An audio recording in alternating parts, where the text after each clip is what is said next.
Hello guys, നമ്മൾ start ചെയ്താലോ? Okay, അപ്പൊ നമ്മൾ ഇന്നത്തെ സെഷനിൽ ഡിസ്കസ് ചെയ്യാൻ പോകുന്നത് നമ്മുടെ എംഐൽ ഡോക്യുമെന്റിനെ കുറിച്ചാണ്. നമുക്ക് ഏറ്റവും അധികം ക്വസ്റ്റ്യൻസ് വരുന്ന ഒരു ഏരിയയാണ് നമ്മുടെ ക്ലാസിക്കൽ തിങ്കേഴ്സ്, ഒന്നാമത്തെ യൂണിറ്റ്. അതിൽ ഏറ്റവും പ്രോമിനന്റ് ആയിട്ടുള്ള ഒരു തിങ്കറാണ് എംഐൽ ഡോക്യം. ഓക്കെ, അപ്പൊ നമ്മൾ ഇന്നത്തെ ക്ലാസ്സിൽ ഡിസ്കസ് ചെയ്യാൻ പോകുന്നത് എംഐൽ ഡോക്യുമെന്റിനെ കുറിച്ചിട്ടാണ്. ക്ലാസ്സിലേക്ക് കടക്കുന്നതിന് മുമ്പ് നമുക്ക് ഐഫറിന്റെ റിസൾട്ടിനെ കുറിച്ച് ജസ്റ്റ് ഒന്ന് സംസാരിക്കാം. നിങ്ങൾക്കൊക്കെ അറിയുന്ന പോലെ തന്നെ ഒരു 5 വർഷത്തോളമായി ഐഫർ വർക്ക് ചെയ്യുന്നുണ്ട്. അതിൽ ഇത്രയും കാലത്തൊരു റിസൾട്ട് നോക്കുകയാണെങ്കിൽ കേരളത്തിലെ തന്നെ ഏറ്റവും ടോപ്പ് റിസൾട്ട് ക്രിയേറ്റ് ചെയ്തിട്ടുള്ള ഒരു സ്ഥാപനമാണ് ഐഫർ. ഇപ്പൊ ഇവിടെ ഈ ഒരു പോസ്റ്ററിൽ നിങ്ങൾ കാണുന്ന പോലെ ഈ വിജയവും വിശ്വാസവും തുടരും. അത്രയും ശക്തമായിട്ട് നമ്മൾ തുടർന്നുകൊണ്ടിരിക്കുകയാണ്. ഇതുവരെയുള്ള റിസൾട്ട് നോക്കുകയാണെങ്കിൽ 363 GRF ഹോൾഡേഴ്സിനെ നമുക്ക് ക്രിയേറ്റ് ചെയ്യാൻ സാധിച്ചിട്ടുണ്ട്. അതുപോലെ 3000-ലധികം നെറ്റ് ഹോൾഡേഴ്സിനെയും 4000-ഓളം PhD ഹോൾഡേഴ്സിനെയും നമുക്ക് PhD എലിജിബിലിറ്റി ഹോൾഡേഴ്സിനെ നമുക്ക് ക്രിയേറ്റ് ചെയ്യാൻ സാധിച്ചിട്ടുണ്ട്. അപ്പൊ ഇത്രയും നല്ല ഒരു റിസൾട്ടാണ് ഐഫർ നമ്മുടെ സ്റ്റുഡൻസിന് വേണ്ടി ക്രിയേറ്റ് ചെയ്തിട്ടുള്ളത്. കഴിഞ്ഞ എക്സാമിലാണെങ്കിൽ വളരെ സിഗ്നിഫിക്കൻ്റ് ആയിട്ടുള്ള ഒരു റിസൾട്ട് നമുക്ക് ക്രിയേറ്റ് ചെയ്യാൻ സാധിച്ചിട്ടുണ്ട്. ഇപ്പോൾ അഡ്മിഷൻ നടന്നുകൊണ്ടിരിക്കുന്നത് നമ്മുടെ ഡിസംബർ ബാച്ചിലേക്കാണ്. കംപ്ലീറ്റ് സിലബസ് കവർ ചെയ്യുന്ന രീതിയിലുള്ള റെക്കോർഡിങ്സും അതിന്റെ ഫോളോ അപ്പ് ആയിട്ട് ലൈവുകളും മെന്റർഷിപ്പും എല്ലാം ഇൻക്ലൂഡഡ് ആയിട്ടുള്ള വളരെ കോംപ്രിഹെൻസീവ് ആയിട്ടുള്ള ഒരു കോഴ്സാണ് ഡിസംബർ ബാച്ചിന്റെ മിഷൻ GRF പ്രീമിയർ ബാച്ച്. അതിലേക്കുള്ള അഡ്മിഷൻസ് നടന്നുകൊണ്ടിരിക്കുകയാണ്. ഒരുപാട് ഓഫറുകളും അവൈലബിൾ ആണ്. സ്റ്റുഡൻസിന് 10% ഓഫർ ഉണ്ട്. അതുപോലെ തന്നെ മദേഴ്സിന് 20% ഓഫർ ഉണ്ട്. നിങ്ങളൊരു ടീമായിട്ടാണ് ജോയിൻ ചെയ്യുന്നതെങ്കിൽ ഗ്രൂപ്പ് ജോയിനിങ്ങിന്റെ ഓഫർ ഉണ്ട്. അതുപോലെ തന്നെ ഐഫറിൽ മുമ്പ് പഠിച്ച അലൂമിനീസിന് 35% ഒരു ഓഫറും അവൈലബിൾ ആയിരിക്കും. ഓക്കെ, അപ്പൊ ഈ ഒരു ഓഫറുകളൊക്കെ ഉപയോഗപ്പെടുത്തിയിട്ട് പെട്ടെന്ന് തന്നെ നിങ്ങൾ നമ്മുടെ കോഴ്സിൽ ജോയിൻ ചെയ്യാം. ഓക്കെ, അപ്പൊ നമ്മൾ ഇന്ന് ഡിസ്കസ് ചെയ്യാൻ പോകുന്നത് ഡർക്കീമിനെ കുറിച്ചിട്ടാണ്. ആദ്യം നമുക്ക് ഡർക്കീമിന്റെ ഒരു കോണ്ടെക്സ്റ്റ് നോക്കാം. ഡർക്കീം കോംതെയുടെ പോസിറ്റിവിസം സോഷ്യോളജിയിൽ അപ്ലൈ ചെയ്തിട്ടുള്ള ആളാണ്.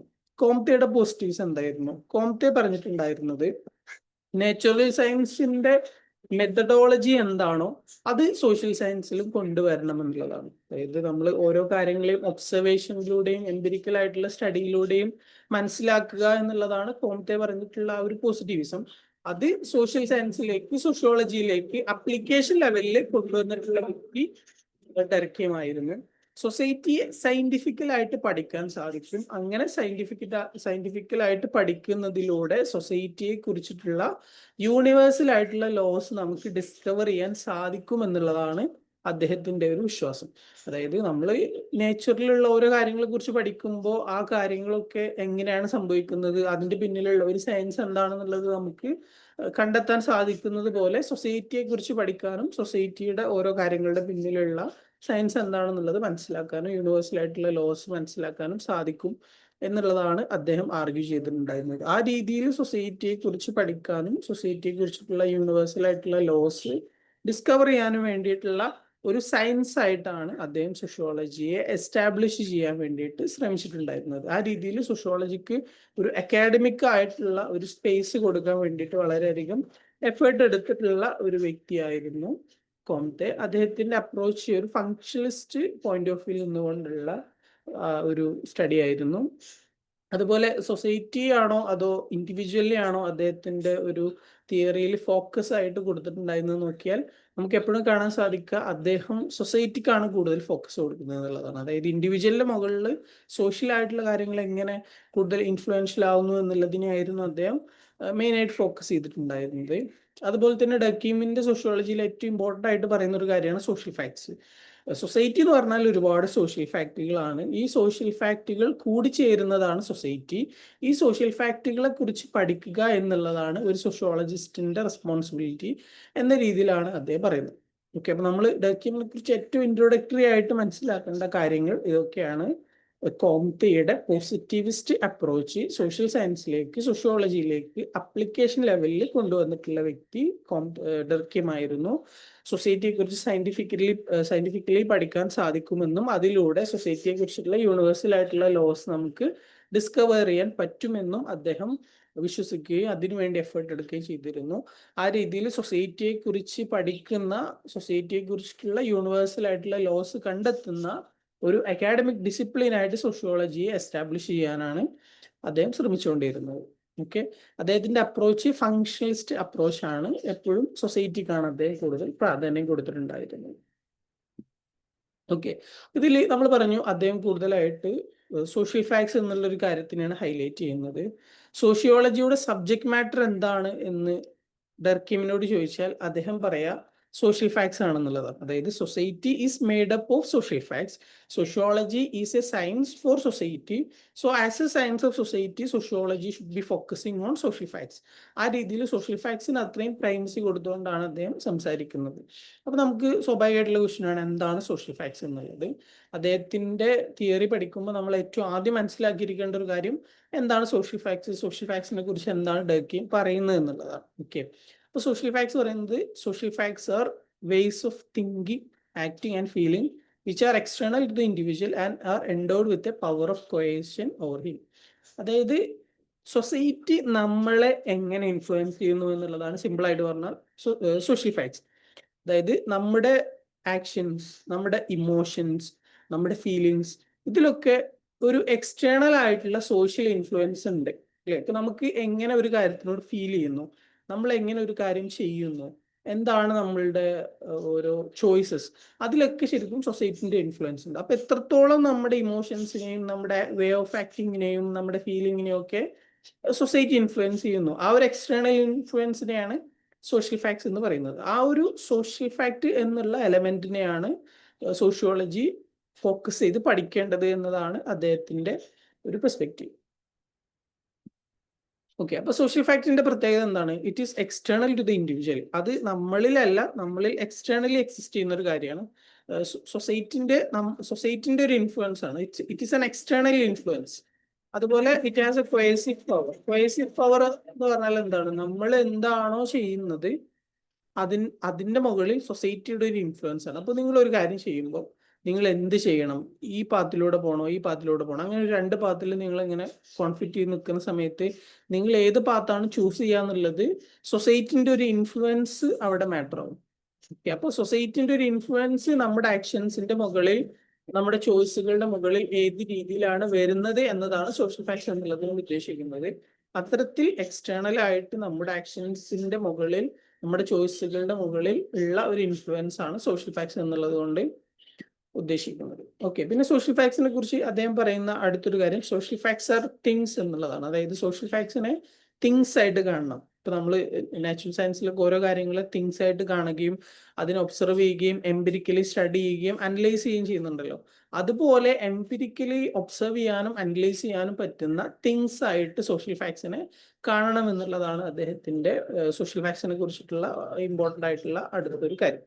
പിന്നെ വേറെ കാര്യം നമ്മൾ മനസ്സിലാക്കേണ്ടത് സോഷ്യൽ ഫാക്ട്സിനെ കുറിച്ച് അദ്ദേഹം പറയുന്ന ഒരു വാക്കാണ് സോഷ്യൽ ഫാക്ട്സ് ആർ സുയി ജനറിസ് എന്നുള്ളത്. അപ്പൊ സുയി ജനറിസ് എന്ന് പറഞ്ഞാൽ എന്താണ്? സുയി ജനറിസ് എന്ന് പറഞ്ഞാൽ സ്വന്തമായിട്ട് എക്സിസ്റ്റ് ചെയ്യുന്നത്, ഇൻഡിപെൻഡന്റ് ആയിട്ടുള്ള എക്സിസ്റ്റൻസ് ഉള്ളത്, യുണീക്ക് ആയത് എന്നുള്ളതാണ്. അപ്പൊ സോഷ്യൽ ഫാക്ട് എന്ന് പറഞ്ഞാൽ അത് യുണീക്ക് ആയിട്ടുള്ളതാണ്, അതിന് അതിൻ്റെതായിട്ടുള്ള ഒരു ഇൻഡിപെൻഡന്റ് എക്സിസ്റ്റൻസ് ഉണ്ട്. അങ്ങനെ ഇൻഡിപെൻഡന്റ് എക്സിസ്റ്റൻസ് ഉള്ള യുണീക്ക് ആയിട്ടുള്ള ഒരു കാര്യമാണ് സോഷ്യൽ ഫാക്ട്സ് എന്ന് സൂചിപ്പിക്കുന്നതിന് വേണ്ടി ഉപയോഗിക്കുന്ന വേർഡാണ് സുയി ജനറിസ്. ഓക്കെ, ഇനി നമ്മൾ മനസ്സിലാക്കേണ്ട കാര്യം സോഷ്യൽ ഫാക്ട്സിനെ കുറിച്ചിട്ടുള്ള 4 ക്യാരക്ടറിസ്റ്റിക്സ് ആണ്. ഓക്കെ, അപ്പോൾ ഡർക്കീം ലിസ്റ്റ് ഔട്ട് ചെയ്യുന്ന സോഷ്യൽ ഫാക്ട്സിനെ കുറിച്ച് ഏറ്റവും പ്രധാനപ്പെട്ട 4 ക്യാരക്ടറിസ്റ്റിക്സ് ആണ്. എന്താണ് നിങ്ങൾക്ക് അറിയോ? അറിയെങ്കിൽ നിങ്ങൾ കമന്റ് ബോക്സിൽ ഷെയർ ചെയ്യാം കേട്ടോ. ജസ്റ്റ് ഒന്ന് ആലോചിച്ചിട്ട് പറയാ, കിട്ടുന്നുണ്ടോ? എന്താണ് ഡർക്കീം സോഷ്യൽ ഫാക്ട്സിനെ കുറിച്ച് പറഞ്ഞ 4 ക്യാരക്ടറിസ്റ്റിക്സ്? ഓക്കെ, വേഗം പറയാം. ഒന്നാമത്തത് എക്സ്റ്റേണാലിറ്റി എന്നുള്ളതാണ്. എക്സ്റ്റേണാലിറ്റി എന്ന് പറഞ്ഞാൽ എന്താണ്? It exist outside the individual. അതായത് നമ്മളുടെ പുറത്ത് എക്സിസ്റ്റ് ചെയ്യുന്ന ഒരു കാര്യമാണ്. നമ്മൾ ഉണ്ടെങ്കിലും ഇല്ലെങ്കിലും ഒക്കെ ഈ സോഷ്യൽ ഫാക്ട്സ് ഇവിടെ നിലനിൽക്കും, നമുക്ക് മുൻപും ശേഷവും ഇത് നിലനിൽക്കും.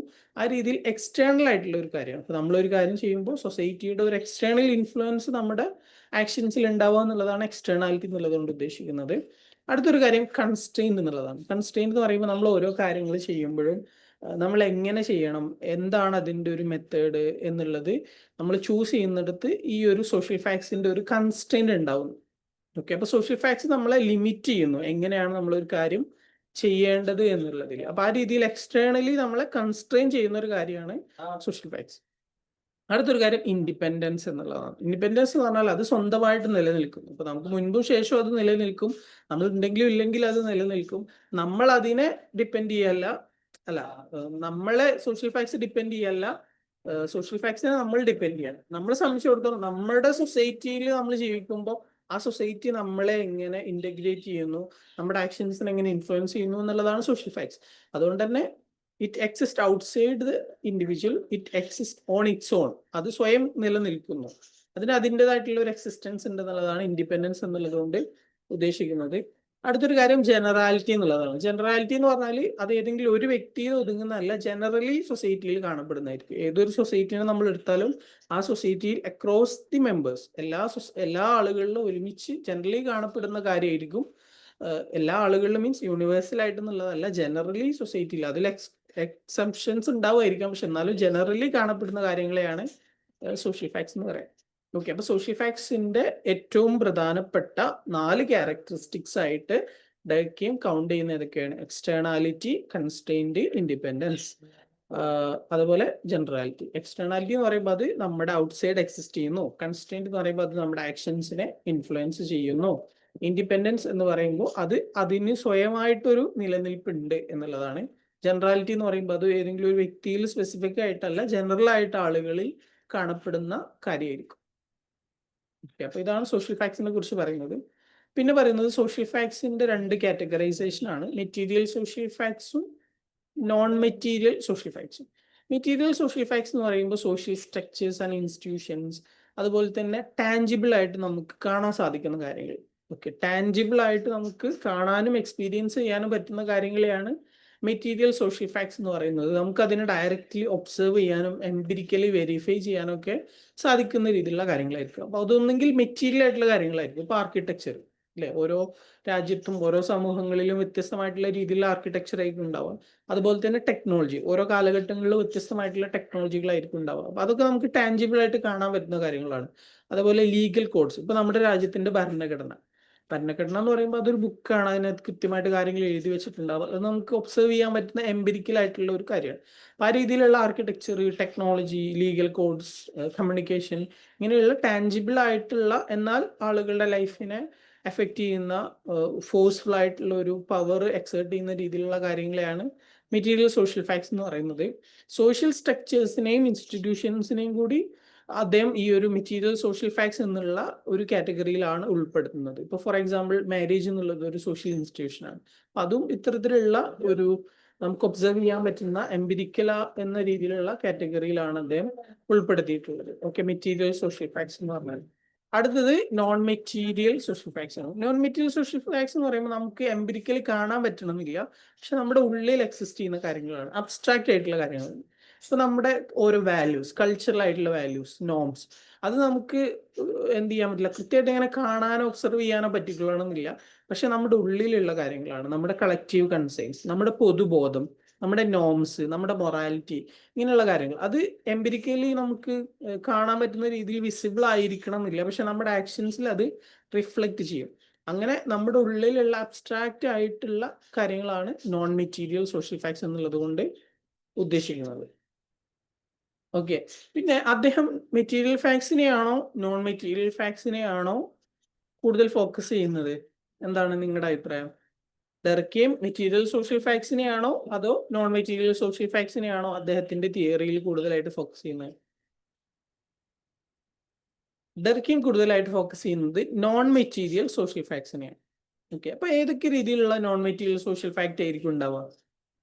Do you have any idea? ഏതൊക്കെ രീതിയിലുള്ള നോൺ മെറ്റീരിയൽ സോഷ്യൽ ഫാക്ട് ആയിരിക്കും ഉണ്ടാവുക? ഓക്കെ, അപ്പൊ നമുക്ക് നോക്കാം. ഒന്നാമത്തേതായിട്ട് മൊറാലിറ്റി എന്നുള്ളതാണ് അല്ലേ. ഇപ്പൊ നിങ്ങൾക്ക് മൊറാലിറ്റി ഉണ്ടോ? എന്താണ് നിങ്ങളുടെ മൊറാലിറ്റി? നിങ്ങളുടെ മൊറാലിറ്റി എങ്ങനെയാണ് നിങ്ങൾക്ക് കിട്ടിയെന്ന് ചോദിച്ചു കഴിഞ്ഞാൽ നിങ്ങൾ എന്താ പറയാ? അല്ലെ, ഇപ്പൊ നമുക്കൊക്കെ നമ്മളുടെ ഒരു മനസ്സാക്ഷി, അല്ലെങ്കിൽ ഇപ്പൊ നമ്മളൊരു കാര്യം ചെയ്യുമ്പോൾ അത് എന്റെ മൊറാലിറ്റി അനുസരിച്ച് ശരിയല്ല എന്നൊക്കെ പറയും അല്ലെ. അപ്പൊ ആ മൊറാലിറ്റി നിങ്ങൾക്ക് എവിടുന്ന കിട്ടിയത്? എവിടുന്നായിരിക്കും? നമ്മൾ ജീവിക്കുന്ന സൊസൈറ്റിയിൽ നിന്ന് നമുക്ക് കിട്ടുന്നതാണ് അല്ലെ. ഈ ഒരു പിക്ചർ നിങ്ങൾ കണ്ടോ? ഇതെന്താണ്? ഈ ഒരു പിക്ചറിൽ ഒരു ഭാഗത്ത് ഒരു ഏഞ്ചലും ഒരു ഭാഗത്ത് ഒരു എവിളും ഉണ്ട് അല്ലെ. അപ്പൊ ഇതുകൊണ്ട് സൂചിപ്പിക്കുന്നത് എപ്പോഴും നമ്മുടെ ഉള്ളിൽ ശരി തെറ്റ് എന്നുള്ള ഒരു കോൺഫ്ലിക്റ്റ് എപ്പോഴും ഉണ്ടാവും അല്ലെ. ചില കാര്യങ്ങൾ ശരിയാണെന്നും ചില കാര്യങ്ങൾ തെറ്റാണെന്നും നമ്മൾ കരുതുന്നു. ഈ ശരി തെറ്റുകളെ കുറിച്ചിട്ടുള്ള നമ്മുടെ അണ്ടർസ്റ്റാൻഡിങ്ങിനെയാണ് മൊറാലിറ്റി എന്നുള്ള വാക്കുകൊണ്ട് സൂചിപ്പിക്കുന്നത്. അപ്പൊ ഈ മൊറാലിറ്റി അല്ലെങ്കിൽ ശരി തെറ്റുകളെ കുറിച്ചുള്ള നമ്മുടെ അണ്ടർസ്റ്റാൻഡിങ് നമുക്ക് എവിടുന്നാണ് കിട്ടുന്നത്? നമ്മൾ ജീവിക്കുന്ന സൊസൈറ്റിയിൽ നിന്നാണ്, നമ്മൾ വളർന്ന സാഹചര്യങ്ങളിൽ നിന്നാണ്.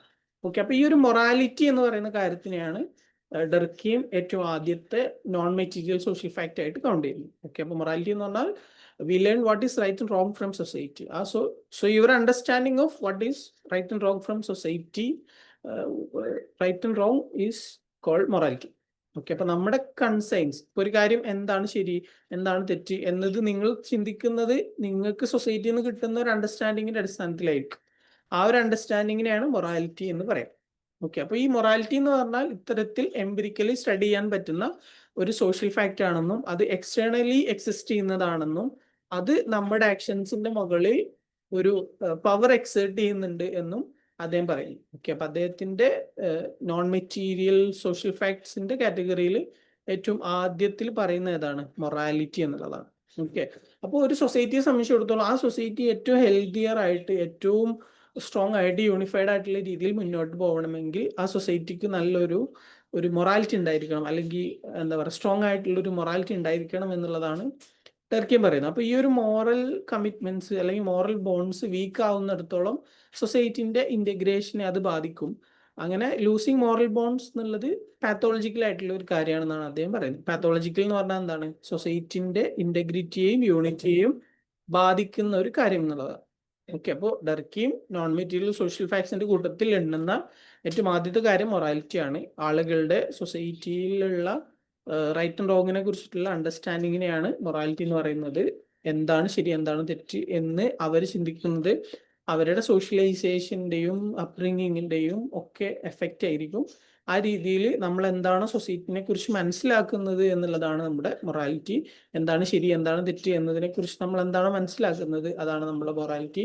ആ ഒരു അണ്ടർസ്റ്റാൻഡിങ്ങിന് നമ്മുടെ ആക്ഷൻസിനെ ഇൻഫ്ലുവൻസ് ചെയ്യാനും നമ്മുടെ ചോയ്സുകളെ ഷേപ്പ് ചെയ്യാനുള്ള ഒരു കപ്പാസിറ്റി ഉണ്ട്.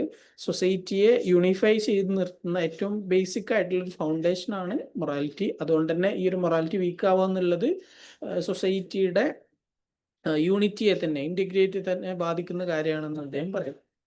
ഓക്കെ, അപ്പോൾ ഇത്തരത്തിലുള്ള ഒരു ഷെയർഡ് മൊറാലിറ്റി ഇല്ലെങ്കിൽ എന്തായിരിക്കും സംഭവിക്കാം? അത് ശരിക്കും സൊസൈറ്റിന്റെ ഒരു യൂണിറ്റിനെ തന്നെ വളരെയധികം നെഗറ്റീവായിട്ടുള്ള രീതിയിൽ ബാധിക്കും എന്നുള്ളതാണ്.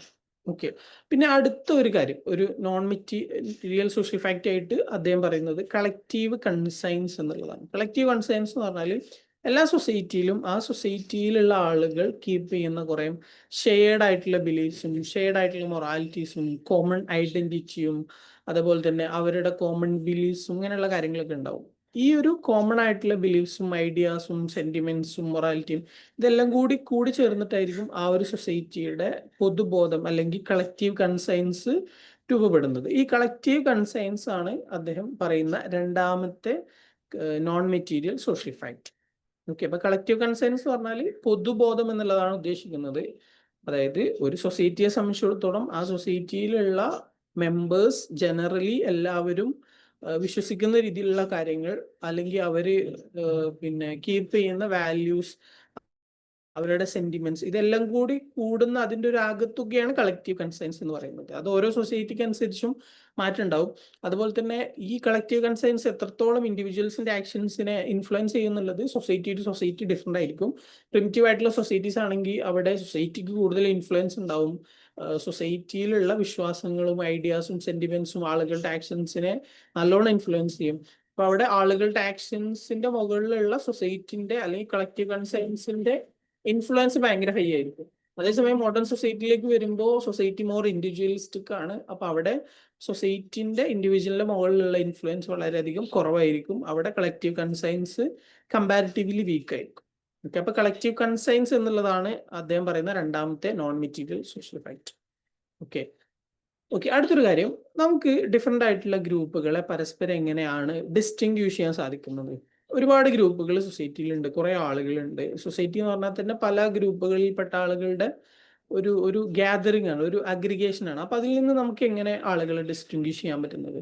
ഈ ഡിസ്റ്റിങ്ക്യൂഷ് ചെയ്യാൻ നമ്മളെ പലപ്പോഴും സഹായിക്കുന്നത് പല രീതിയിലുള്ള സിംബലുകളും ഐക്കണുകളും അല്ലെ അതുപോലെ തന്നെ പല രീതിയിലുള്ള സിംബോളിസംസ് ഒക്കെ ആയിരിക്കും അല്ലെ. അതായത് വസ്ത്രധാരണത്തിലോ അല്ലെങ്കിൽ അവരുടെ പിന്നെ പെരുമാറ്റത്തിലോ ഭാഷയിലോ ഒക്കെ ഉള്ള സിംബലുകളും മറ്റൊക്കെ ആളുകളെ ഏത് കമ്മ്യൂണിറ്റി പെട്ടവരാണ്, ഏത് കാറ്റഗറി പെട്ടവരാണ് എന്നുള്ളതൊക്കെ ഡിസ്റ്റിങ്വിഷ് ചെയ്യാൻ വേണ്ടിയിട്ട് ഹെൽപ്പ് ചെയ്യുന്ന കാര്യങ്ങളാണ്.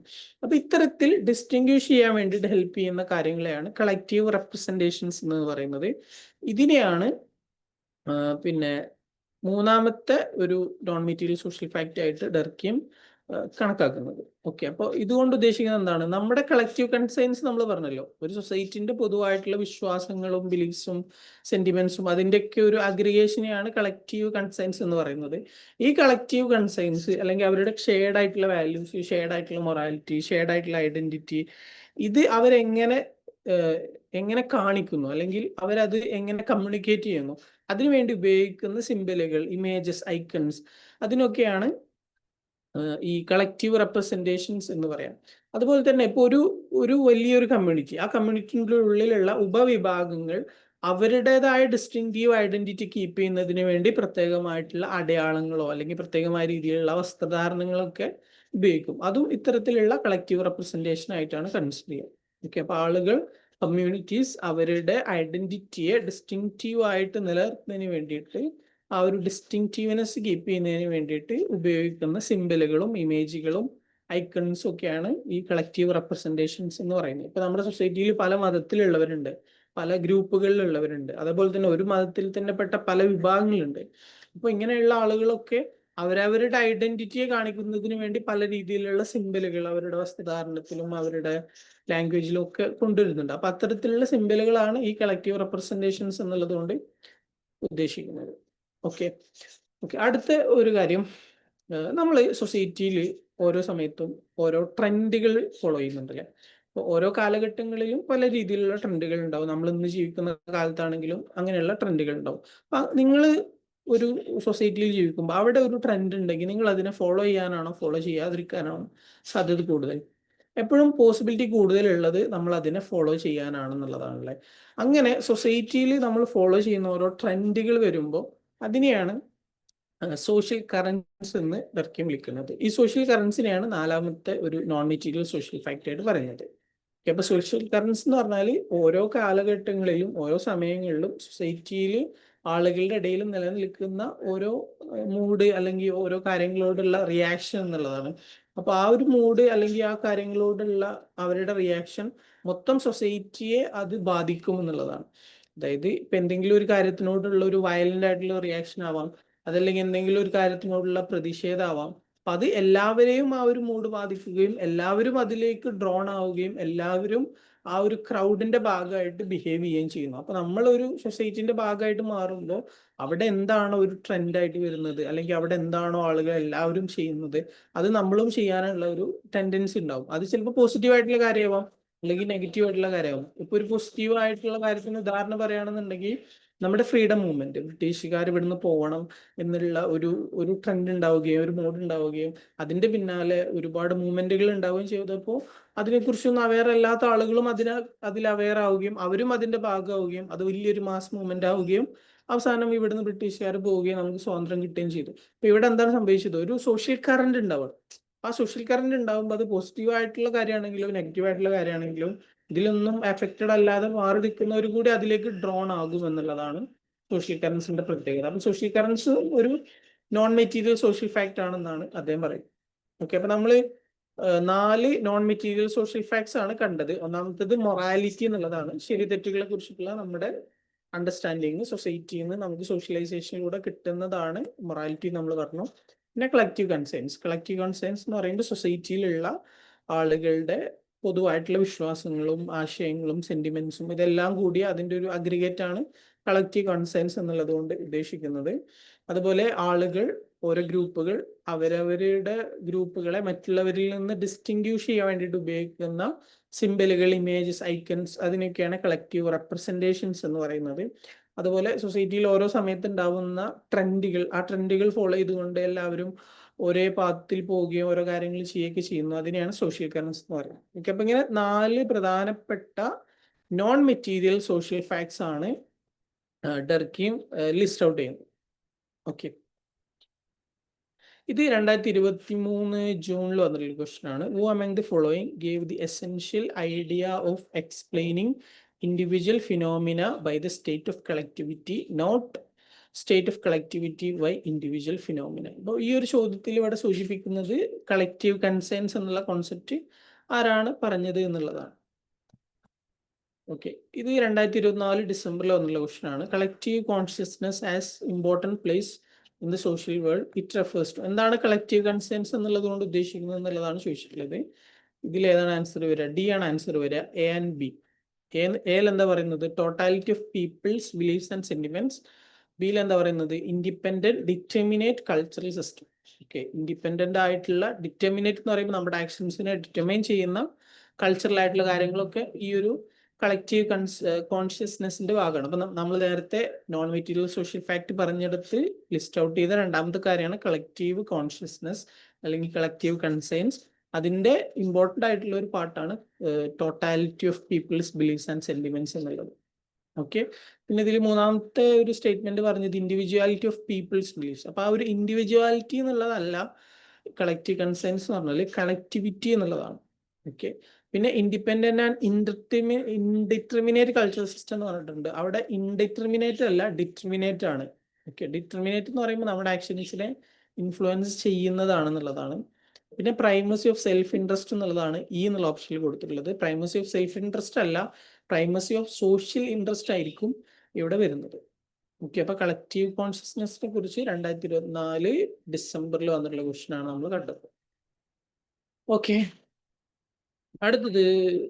ഓക്കെ, അപ്പോൾ നമ്മൾ സോഷ്യൽ ഫാക്ട്സിനെ കുറിച്ച് പറഞ്ഞല്ലോ. അപ്പോൾ സോഷ്യൽ ഫാക്ട്സിനെ കുറിച്ച് മനസ്സിലാക്കേണ്ട അടുത്തൊരു കാര്യം normal social fact, pathological social fact എന്നുള്ള ഒരു ഡിസ്റ്റിങ്ഷൻ ആണ്. എന്താണ് നോർമൽ സോഷ്യൽ ഫാക്ട്, എന്താണ് പാത്തോളജിക്കൽ സോഷ്യൽ ഫാക്ട് എന്നുള്ളത് നമ്മൾ മനസ്സിലാക്കേണ്ടതുണ്ട്. നോർമൽ സോഷ്യൽ ഫാക്ട് എന്ന് പറഞ്ഞാൽ what is generally found in A society എന്നുള്ളതാണ്. അതായത് ഓരോ സൊസൈറ്റിയിലും ആ സൊസൈറ്റിയിൽ ജനറൽ ആയിട്ട് എന്താണോ കാണപ്പെടുന്നത് അതിനെയാണ് നോർമൽ സോഷ്യൽ ഫാക്ട് എന്ന് പറയാം. അതിൽ നിന്ന് ഡീവിയേറ്റ് ചെയ്യുന്ന കാര്യത്തിനെയാണ് പാത്തോളജിക്കൽ സോഷ്യൽ ഫാക്ട് എന്ന് പറയുക. ഓക്കെ, അപ്പോൾ ഒരു സൊസൈറ്റിയിൽ ജനറലി എന്താണോ കാണപ്പെടുന്നത് അതാണ് ആ ഒരു സൊസൈറ്റിയുടെ നോർമൽ ആയിട്ടുള്ള സോഷ്യൽ ഫാക്ട്.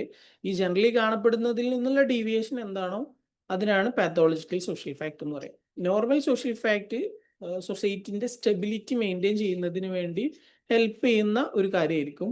അത് സോഷ്യൽ ഇൻ്റഗ്രേഷൻ പ്രൊമോട്ട് ചെയ്യുന്ന ഒരു കാര്യമായിരിക്കും.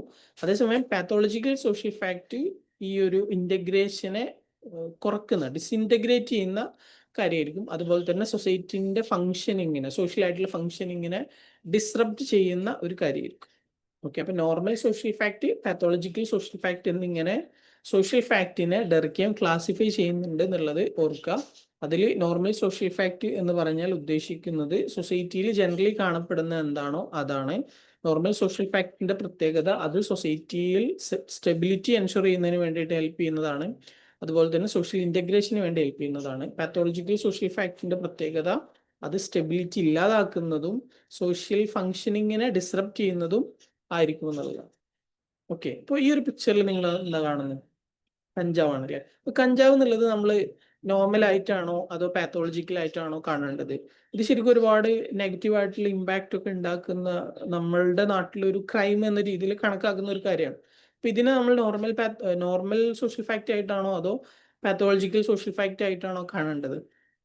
ഇതിന്റെ ഒരു ആൻസർ എന്താണെന്ന് വെച്ചാൽ സൊസൈറ്റി ടു സൊസൈറ്റി അത് ഡിഫറെന്റ് ആയിരിക്കും എന്നുള്ളതാണ്. അതായത് ഒരു സൊസൈറ്റി അതിനെ ലീഗലായിട്ടും അക്സെപ്റ്റഡ് ആയിട്ടും ആയിരിക്കും കാണുന്നത്. അപ്പൊ അവിടെ അത് നോർമലാണ്. കാരണം അവിടുത്തെ സൊസൈറ്റിയിൽ it is generally considered as accepted, legal and like okay. അതേസമയം മറ്റൊരു സൊസൈറ്റിയിൽ it is not okay, it is not accepted, it is illegal. Okay, അപ്പോൾ സൊസൈറ്റി ഈ what is normal will be changed എന്നുള്ളതാണ്. So different societies will have different normal. One society's normal will be another society's abnormal. What you consider normal may not be normal for another society. What is normal for your society may not be so for another society. So that will vary from society to society എന്നുള്ളതാണ്. അതിന് ഏറ്റവും best example ആണ് ഈ ഒരു സംഭവം. Okay, അതുപോലെ അടുത്തൊരു question ആണ് ക്രൈം എന്നുള്ളത് നോർമൽ ആണെന്നുള്ളത്. എല്ലാ സൊസൈറ്റിയിലും നമുക്ക് ക്രൈം കാണാൻ സാധിക്കും. അപ്പൊ ക്രൈമിനെ നമ്മൾ പാത്തോളജിക്കൽ ആയിട്ടുള്ള ഒരു സോഷ്യൽ ഫാക്ട് ആയിട്ടാണോ അത് നോർമൽ ആയിട്ടുള്ള ഒരു സോഷ്യൽ ഫാക്ട് ആയിട്ടാണോ കാണേണ്ടത്? ഇതിനെക്കുറിച്ച് ഡർക്കിയം പറയുന്നത് crime as such is normal, but ക്രൈമിന്റെ ഒരു ഡിസ്പ്രപ്പോർഷനേറ്റ് ഇൻക്രീസ് അബ്നോർമൽ ആണെന്നുള്ളതാണ്. അതായത് ക്രൈം നോർമൽ ആണ്, എല്ലാ സൊസൈറ്റിയിലും ക്രൈം ഉണ്ടാവും. മാത്രമല്ല ക്രൈം ഹാസ് എ ഫങ്ഷൻ. കാരണം ക്രൈം നടക്കുന്ന സമയത്ത്, റൂൾസ് ബ്രേക്ക് ആവുന്ന സമയത്ത് സൊസൈറ്റിന്റെ റൂൾസ് ഒക്കെ ഒന്നുകൂടി സ്ട്രോങ് ആവുകയും അവിടെ ആൾക്ക് പണിഷ്മെന്റ് കിട്ടുമ്പോൾ ബാക്കിയുള്ള ആളുകൾ അത് ചെയ്യാതിരിക്കുകയും അവിടെ ഒരു സോഷ്യൽ റൂൾസ് കൂടുതൽ സ്ട്രോങ് ആവുകയാണ് ചെയ്യുന്നത്. അപ്പൊ അവിടെ ഒരു ഫംഗ്ഷൻ ഉണ്ടെന്ന് അദ്ദേഹം പറയുന്നു. പക്ഷെ ക്രൈമിന്റെ പ്രൊപ്പോർഷൻ ഭയങ്കരമായിട്ട് കൂടിക്കഴിഞ്ഞാൽ അത് പാത്തോളജിക്കലാണ്. ഓക്കെ, അപ്പൊ ക്രൈം നോർമൽ ആണെന്ന് വെച്ചാൽ യെസ്, പക്ഷെ ക്രൈം എക്സസീവ് ആയി കഴിഞ്ഞാൽ അത് നോർമൽ ആണോ? നോ. ഓക്കെ, അപ്പൊ അതിനൊരു ഈ ഒരു ക്രൈം എക്സ്ട്രീം ആകുന്നതിന്റെ ഒരു എക്സാമ്പിൾ ആണ് ഇവിടെ ഈ ഒരു പിക്ചറിൽ കൊടുത്തിട്ടുള്ളത്. സിയറോ ലിയോൺ എന്ന് പറയുന്ന ഒരു കൺട്രി, അവരുടെ രാജ്യത്തുള്ള ഡ്രഗ് അബ്യൂസ് ഭയങ്കരമായിട്ട് കൂടിയ സമയത്ത് ഒരു നാഷണൽ എമർജൻസി പ്രഖ്യാപിച്ചിട്ടുണ്ടായിരുന്നു.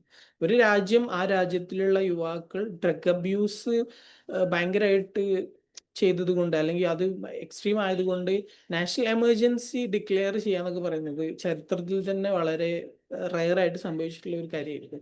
അപ്പൊ എന്തുകൊണ്ടായിരിക്കും അവർക്ക് അങ്ങനെ ചെയ്യേണ്ടി വന്നത്? അത് വളരെ ഡിസ്പ്രപ്പോർഷനേറ്റ് ആയിട്ടുള്ള രീതിയിൽ, ഭയങ്കര ഹൈ ആയിട്ടുള്ള രീതിയിൽ ക്രൈം സംഭവിച്ചു എന്നുള്ളതാണ്. അതായത് ഡ്രഗ് ഉപയോഗിക്കുക എന്നുള്ള ഒരു ക്രിമിനൽ ആക്ടിവിറ്റി വ്യാപകമായിട്ട് നടക്കുകയും ഒരുപാട് ആളുകൾ അതിലേക്ക് പോവുകയും ചെയ്യുന്ന സാഹചര്യത്തിൽ അവരുടെ രാജ്യത്തിന്റെ ഇന്റഗ്രിറ്റിയെ തന്നെ ബാധിക്കുന്ന ഒരു ഘട്ടത്തിലാണ് അവരത് ഒരു എന്താ പറയാ, നാഷണൽ എമർജൻസി ഡിക്ലെയർ ചെയ്യുന്നത്. ഓക്കെ ഓക്കെ, അപ്പോൾ 2019 ഡിസംബറിൽ വന്നിട്ടുള്ള ക്വസ്റ്റ്യൻ നമുക്ക് നോക്കാം. Which option is correct about the social fact according to Durkheim? Social ഫാക്ട്സിനെ കുറിച്ചിട്ട് ഏതൊക്കെ കാര്യങ്ങളാണ് കറക്റ്റ് നോക്കാം. ഒന്നാമത്തെ എന്താ പറയുന്നത്? It is common in a given society. രണ്ടാമത് പറയുന്നത് it is common in every individual. മൂന്നാമത് പറയുന്നത് ഇറ്റ്സ് ലൈക്ക് എ തിങ്. നാലാമത് പറയുന്നത് it does not provide any pressure on individual. Okay, അപ്പൊ ഇതിൽ ഏതായിരിക്കും കറക്റ്റ് ആയിട്ട് വരിക? ലാസ്റ്റ് പറയുന്നത് it does not provide any pressure on individual എന്നുള്ളതാണ്. അത് റോങ് ആയിട്ടുള്ള സ്റ്റേറ്റ്മെന്റ് ആണ്. സോഷ്യൽ ഫാക്ട്സ് എന്ന് പറയുമ്പോൾ തന്നെ അത് ഇൻഡിവിജ്വലിന്റെ മുകളിൽ ഒരു പ്രഷർ കൊടുക്കും എന്നുള്ളതാണ്. അതുപോലെ സി പറയുന്നതാണ് ഇറ്റ്സ് ലൈക്ക് എ തിങ്, അത് കറക്റ്റ് ആണ്. രണ്ടാമത്തെ സ്റ്റേറ്റ്മെന്റിൽ പറയുന്നത് it's common in every individual എന്നുള്ളതാണ്. അപ്പൊ എവറി ഇൻഡിവിജ്വൽ എന്നുള്ളത്, എവറി ഇൻഡിവിജ്വൽ എന്ന് പറയുന്നത് ശരിക്കും റോങ് ആണ്. എന്താണ്, എല്ലാവരിലും ഒരു കാര്യം ഉണ്ടാവണം എന്നില്ല എന്നുള്ളതാണ്. ഓക്കെ, അപ്പൊ ഇതിൽ it's common in A given society, അതുപോലെ ഇറ്റ്സ് ലൈക്ക് എ തിങ് എന്നിങ്ങനെ രണ്ട് കാര്യങ്ങളാണ് അതിൽ ശരിയായിട്ട് വരും. ഓക്കെ ഓക്കെ, അപ്പൊ നിങ്ങൾ ഡർക്കിം ഒരു സോഷ്യൽ ഡിറ്റർമിനിസ്റ്റ് ആണോ എന്ന് ചോദിച്ചാൽ എന്താ പറയാ? ഡർക്കിം ഒരു സോഷ്യൽ ഡിറ്റർമിനിസ്റ്റ് ആണോ? അതായത് സോഷ്യൽ ആയിട്ടുള്ള കാര്യങ്ങൾ നമ്മളുടെ എല്ലാ ആക്ഷൻസിനെ ഇൻഫ്ലുവൻസ് ചെയ്യുന്നു, സൊസൈറ്റിയാണ് നമ്മുടെ എല്ലാ ചോയ്സുകളെയും ഡിറ്റർമൈൻ ചെയ്യുന്നത് എന്ന രീതിയിൽ ആർഗ്യൂ ചെയ്യുന്ന ഒരാളാണോ ഡർക്കിം? എന്താണ് നിങ്ങളുടെ അഭിപ്രായം? അത് നിങ്ങൾ കമന്റ് ചെയ്യാം കേട്ടോ. പിന്നെ നമ്മൾ ഈ സോഷ്യൽ ഡിറ്റർമിനിസം പോലെ തന്നെ കേട്ടിട്ടുള്ള ഒരു വേർഡാണ് എക്കണോമിക് ഡിറ്റർമിനിസം. ക്ലിയർ? എക്കണോമിക് ഡിറ്റർമിനിസത്തിന്റെ പേരിൽ ഏറ്റവും പോപ്പുലർ ആയിട്ടുള്ള ഒരു ആളുണ്ട്. അതാരാണ്? നമുക്ക് തന്നെ പഠിക്കാനുള്ള ഒരു തിങ്കറാണ്. ആളുടെ പേര് നിങ്ങൾ കമന്റ് ചെയ്യാം. ഓക്കെ, അപ്പൊ ഒന്നാമത് ഡർക്കിം ഒരു സോഷ്യൽ ഡിറ്റർമിനിസ്റ്റ് ആണോ എന്നുള്ളത് കമന്റ് ചെയ്യാം. അതുപോലെ ആരാണ് എക്കണോമിക് ഡിറ്റർമിനിസത്തിന്റെ പേരിൽ പോപ്പുലർ ആയിട്ടുള്ളത് എന്നുള്ളതും കമന്റ് ചെയ്യാം കേട്ടോ. ഓക്കെ, അടുത്തതായിട്ട് നമുക്ക് ഡർക്കിമിന്റെ തിയറിയിൽ മനസ്സിലാക്കാനുള്ളത് ഡിവിഷൻ ഓഫ് ലേബർ എന്നുള്ള ഒരു ക്വസ്റ്റൻ ആണ്. എന്താണ് division of labour? Division of labour എന്നുള്ളത് സോഷ്യൽ ആയിട്ടുള്ള കാര്യമാണോ അതോ എക്കണോമിക് ആയിട്ടുള്ള കാര്യമാണോ? എന്താണ് നിങ്ങളുടെ അഭിപ്രായം?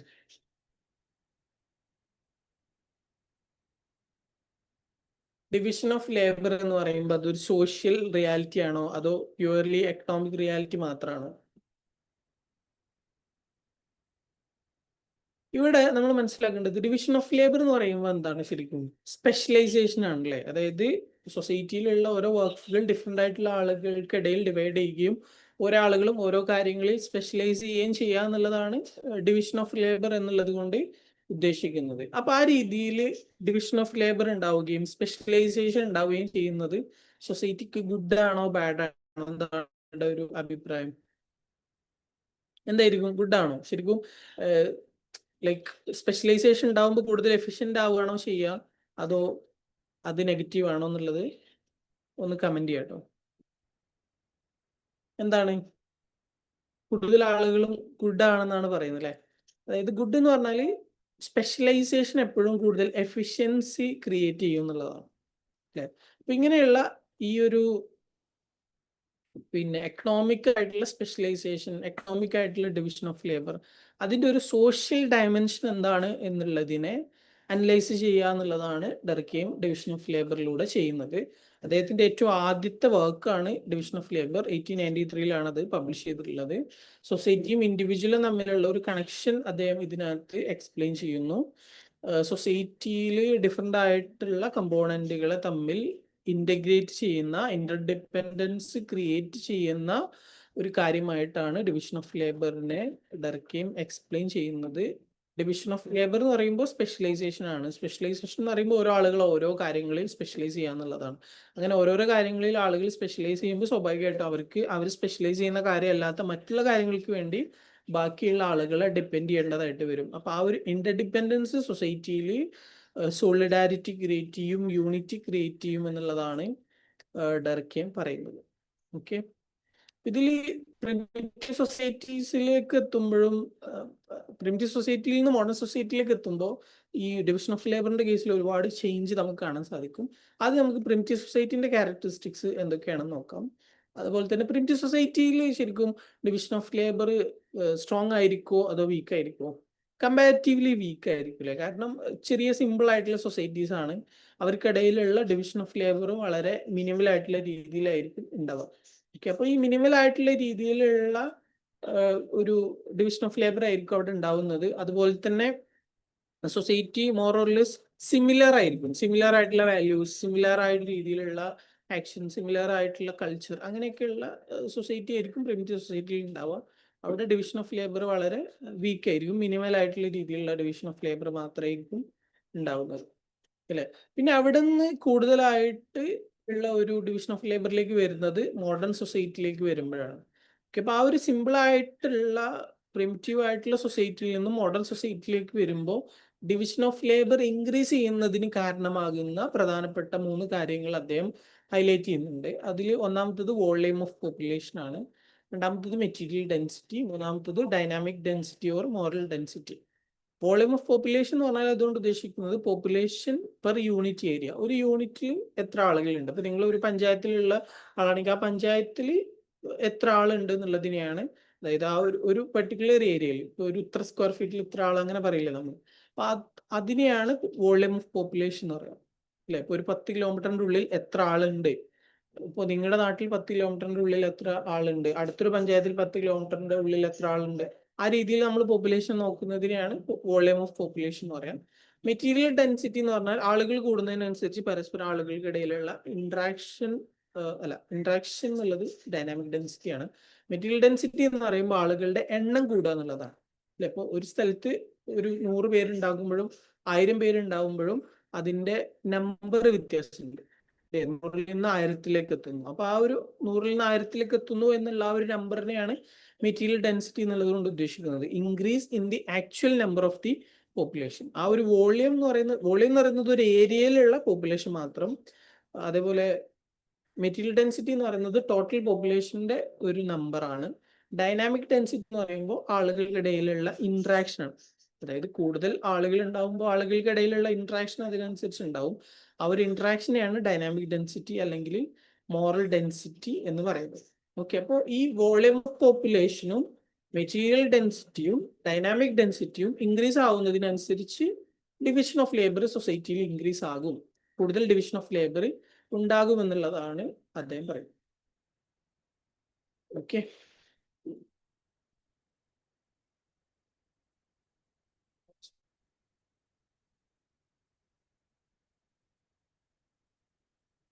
ഇത് 2022 ജൂണിൽ വന്നിട്ടുള്ള ക്വസ്റ്റ്യൻ ആണ്.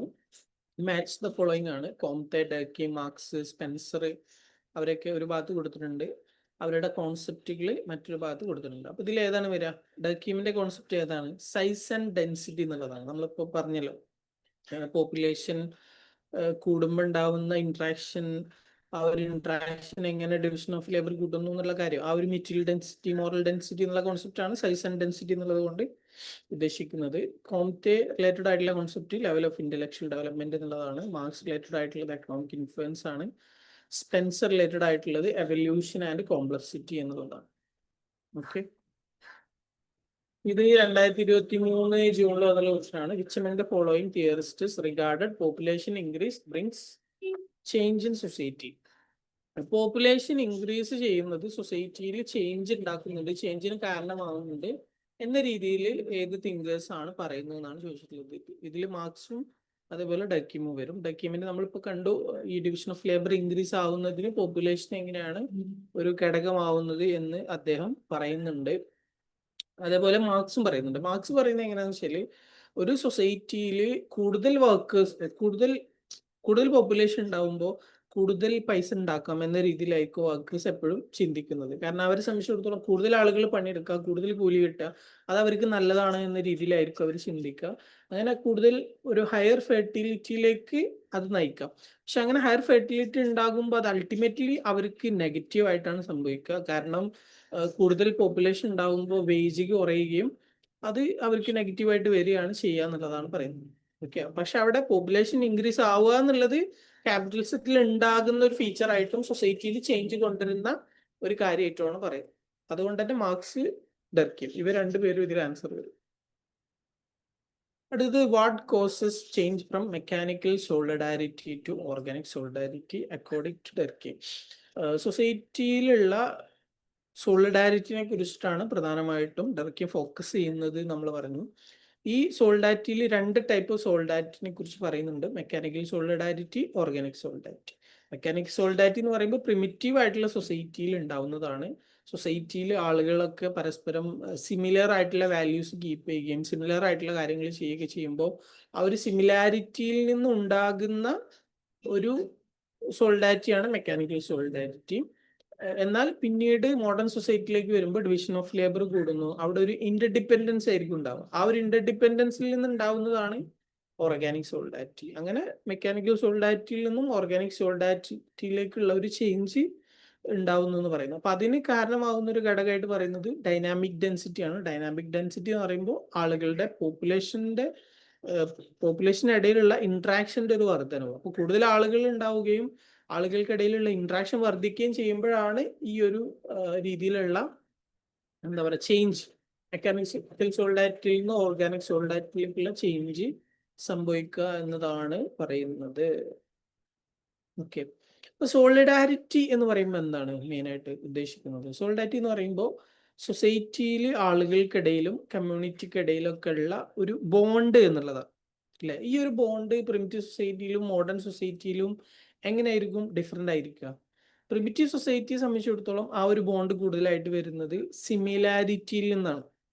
അതായത് ഒരേപോലെയുള്ള വാല്യൂസ് ഉള്ള, ഒരേപോലെയുള്ള കൾച്ചറുള്ള, ഒരേപോലെയുള്ള ആളുകളിൽ നിന്ന് പരസ്പരം അവർക്ക് ഉണ്ടാകുന്ന ഒരു കണക്ഷൻ ഉണ്ടല്ലോ, ആ കണക്ഷൻ ആയിരിക്കും അവരുടെ സൊസൈറ്റിയിൽ ഈ ഒരു സോഷ്യൽ ആയിട്ടുള്ള ബോണ്ട് ക്രിയേറ്റ് ചെയ്യുന്നത്. അതേസമയം മോഡേൺ സൊസൈറ്റിയിലേക്ക് വരുമ്പോൾ ഒരേപോലെ ആവുക, ഒരേ വാല്യൂസ് കീപ്പ് ചെയ്യുക, ഒരേ കൾച്ചർ കീപ്പ് ചെയ്യുക എന്നുള്ളതല്ല നമുക്ക് കാണാൻ സാധിക്കുക. ആളുകൾ ഡിഫറെന്റ് ആയിട്ടുള്ള കൾച്ചർ ഫോളോ ചെയ്യുന്നു, ആളുകൾ ഡിഫറെന്റ് ആയിട്ടുള്ള ജോബ് ചെയ്യുന്നു. അപ്പൊ അവിടെ ഒരു ഇന്റർഡിപെൻഡൻസ് ആണ് കൂടുതലായിട്ട് വർക്ക് ചെയ്യുന്നത്. ഓക്കെ, അപ്പൊ മോഡേൺ സൊസൈറ്റിയിലേക്ക് വരുമ്പോൾ ഇന്റർഡിപെൻഡൻസ് ആണ് കൂടുതലായിട്ട് വർക്ക് ചെയ്യുന്നത്. പ്രിമിറ്റീവ് സൊസൈറ്റിയിലേക്ക് വരുമ്പോൾ സിമിലാരിറ്റി ആയിരിക്കും കൂടുതലായിട്ട് വർക്ക് ചെയ്യുന്നത്. അപ്പൊ ഈ സൊസൈറ്റി എന്ന് പറയുമ്പോൾ ഡിഫറെന്റ് ആയിട്ടുള്ള കൾച്ചറുകൾ ഉള്ളവരും ഡിഫറൻസ് ഉള്ള മനുഷ്യന്മാരാണ്. അപ്പൊ ഇതുവരെയൊക്കെ ഒരുമിപ്പിച്ച് നിർത്തുന്ന ഒരു ഗ്ലൂ ആണ്, ഒരു സോഷ്യൽ ബോണ്ടാണ് ഈ ഒരു സോഷ്യൽ സോളിഡാരിറ്റി എന്ന് പറയുന്നത്. സോഷ്യൽ സോളിഡാരിറ്റി സൊസൈറ്റിന്റെ തന്നെ ഒരു ഫൗണ്ടേഷൻ ആണ് എന്ന രീതിയിലാണ് ഡർക്കിം പറയുന്നത്. സോഷ്യൽ സോളിഡാരിറ്റി ഉണ്ടാവുന്നതിന്റെ കാരണം എന്താണ്, അത് പ്രിമിറ്റീവ് സൊസൈറ്റിയിൽ നിന്ന് മോഡേൺ സൊസൈറ്റിയിലേക്ക് വരുമ്പോൾ എങ്ങനെ ചേഞ്ച് ആവുന്നു എന്നുള്ളതൊക്കെ അദ്ദേഹം അനലൈസ് ചെയ്യുന്നു. ഓക്കെ, അപ്പൊ നമ്മൾ പറഞ്ഞു മെക്കാനിക്കൽ സോളിഡാരിറ്റി, ഓർഗാനിക് സോളിഡാരിറ്റി എന്നിങ്ങനെ 2 ടൈപ്പ് ഓഫ് സോളിഡാരിറ്റിയെ കുറിച്ച് ഡർക്കിം പറയുന്നുണ്ട്. മെക്കാനിക്കൽ സോളിഡാരിറ്റി എവിടെയാണ് കൂടുതൽ ഉണ്ടാവുക? ട്രഡീഷണൽ സൊസൈറ്റിയിലാണ് കൂടുതൽ ഉണ്ടാവുക. ഓർഗാനിക് സോളിഡാരിറ്റി മോഡേൺ സൊസൈറ്റിയിലായിരിക്കും ഉണ്ടാവുക. Mechanical solidarity is based on similarity, organic solidarity is based on division of labour and interdependence. Mechanical solidarity society is in the individual, organic സോളിഡാരിറ്റിയിൽ individual is in the society എന്ന് പറഞ്ഞാൽ എന്താണ്? Mechanic സോളിഡാരിറ്റിന്റെ കേസിൽ society എന്താണോ ചിന്തിക്കുന്നത്, എന്താണോ expect ചെയ്യുന്നത്, അതനുസരിച്ച് ഒരു ഇൻഡിവിജ്വൽ ആക്ട് ചെയ്യുന്നു. അപ്പോൾ society is working in the individual.